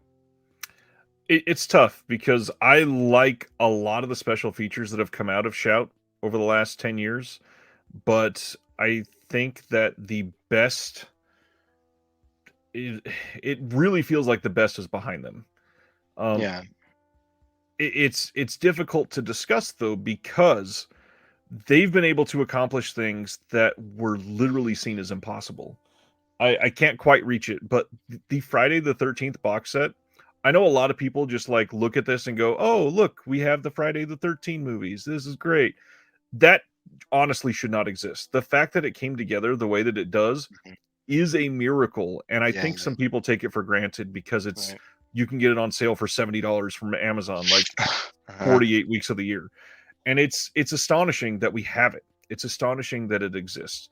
Um, some of these releases, they they are gorgeous, genuinely. The way that they've put heart and soul into like what they've done with Life Force over the years is fantastic. Yeah, yeah, yeah. However, they've released Life Force like what 4 times? Yeah, we've gotten 2 Blu-rays, a 4K, and a Steelbook. Why do we need 4 releases of Life Force in 10 years? I mean, the people, the life force apologists would tell you that they need that. Uh, We're getting quotes from the movie. But yeah, no, I fully agree. Actually, the more I think about it, I think I'm down on them because their 4K um, approach, like strategy, has been so scattered and bad. Like they hit it out of the park with that Halloween box set. A few years later, they had the Friday the 13th set, and then their next like big thing was just like re-releasing individual Halloween titles, and then what, the Chucky films or whatever, right? Or they just did, but they haven't had like another big box set that kind of like brings people back and it's like, oh, okay, you're good again, like we like you. They need to do that every couple of years, I think, to keep people warm on them. Yes, and I would agree with that. They've done some great box sets. I mean, the Critters box set is great. The Omen box set was very needed and incredible. We Nobody else would touch It's Alive, and Scream Mm-hmm. Factory gave us that. The fact that we have a Larry Fessenden box set, Hmm. it's still astonishing. The Universal horror box sets are great, even though they're a little overpriced. It's a lot that is cool, but they need to do a little more of that to keep people intrigued if all you're going to be doing is re-releasing stuff on 4K. Okay, can I ask one more question to the room? Always, you can Are ask 10 we, more. well, okay, I gotta go to bed soon. But um, why I think Shout Factory is the biggest offender here, but an offender I'm using lightly because I know people like collecting just like random shit. I totally get it. But like I want to buy the movie without the big poster roll. Like I have these poster rolls that are just like jammed into my closet because I'm not really like at a stage in my life where I have posters on my wall. Like I mean just like I can't really put poster up. But they have all this like stuff they give with their movies, right? And then Air 40, 44, 44, 44, 44 had this like unbelievable release with like 12 different like things that came with it. So I'm Yep. curious. I don't even mean to knock it. It's not for me, but I don't even mean to really knock it. Like, are there in this room here now, are there people that collect this stuff and like do something with it? Like, why are they putting all this stuff in their releases? Help me understand. I mean, I guess to raise the price up, but like it can't just be that. I'm sure people really care, like really want this stuff, right?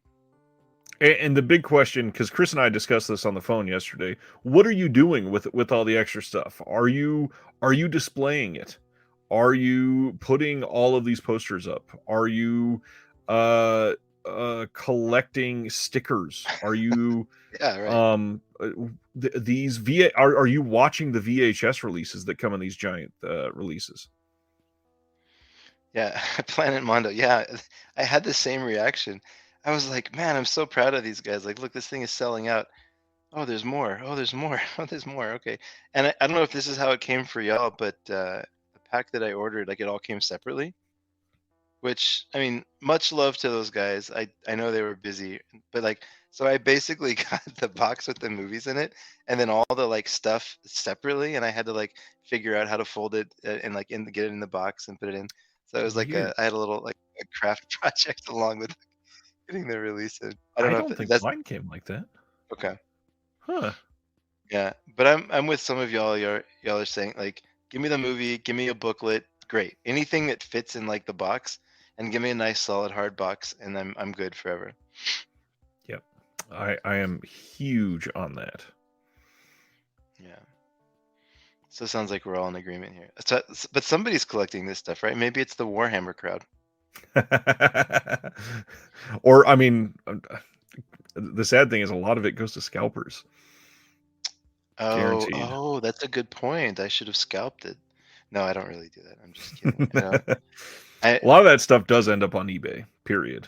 But at the same time, it's only ending up on eBay because people are buying it. So who's buying that? It's just a cycle. I don't know. Yeah. Yeah, I'm just reading some of the comments. Yeah. Yeah, tiny milk carton was one that I was like, come on, man, I don't need this. What's going on? That's funny. Yeah, the Funko crowd. Thank you. Again, no love lost if you're a big Funko person. But I'm stunned. Like, these things are so popular. Like, who has room for this? I mean, I guess if you, this is the nice, like we live downtown, so we're kind of like compressed. But I guess this is an argument for living in the suburbs, right? If you can go bit like a big house, you could have like a Funko room or whatever, right? And it's I mean, just like, I'm in the suburbs and this is my room. Yeah. I mean, you can see I've got Severin Tchotchke hanging right here from like 2017. I've got I trashed A24 just a little while ago. Up on top of my movies, here's the Marcel the Shell with Shoes on Matchbox with Marcel. I actually display a lot of crap, but I'm out of space for sure. It's a lot. you need to add on to the house. Oh god, we're moving. I'm not doing anything. Yeah, Mondo Macabro's Dr. Caligari 4K release. People are listing it for 200. I don't think it's selling for 200, but no doubt they will have a standard release of that soon. This Yes, thing? that one. Yeah. Did it sell out in like a minute or something? It sold out in the first weekend. Okay, yeah.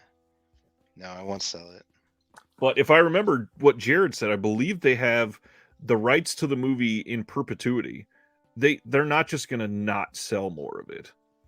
Mondo stuff always comes with their special or their standard edition like 6 months after the limited edition. Yeah, the blue cases or whatever. The regular cases. Yep. Yeah, I've gone back and tried to figure out if I want to be complete on Mondo with the red cases, but it's not worth it. That stuff is going for like it's all so crazy priced.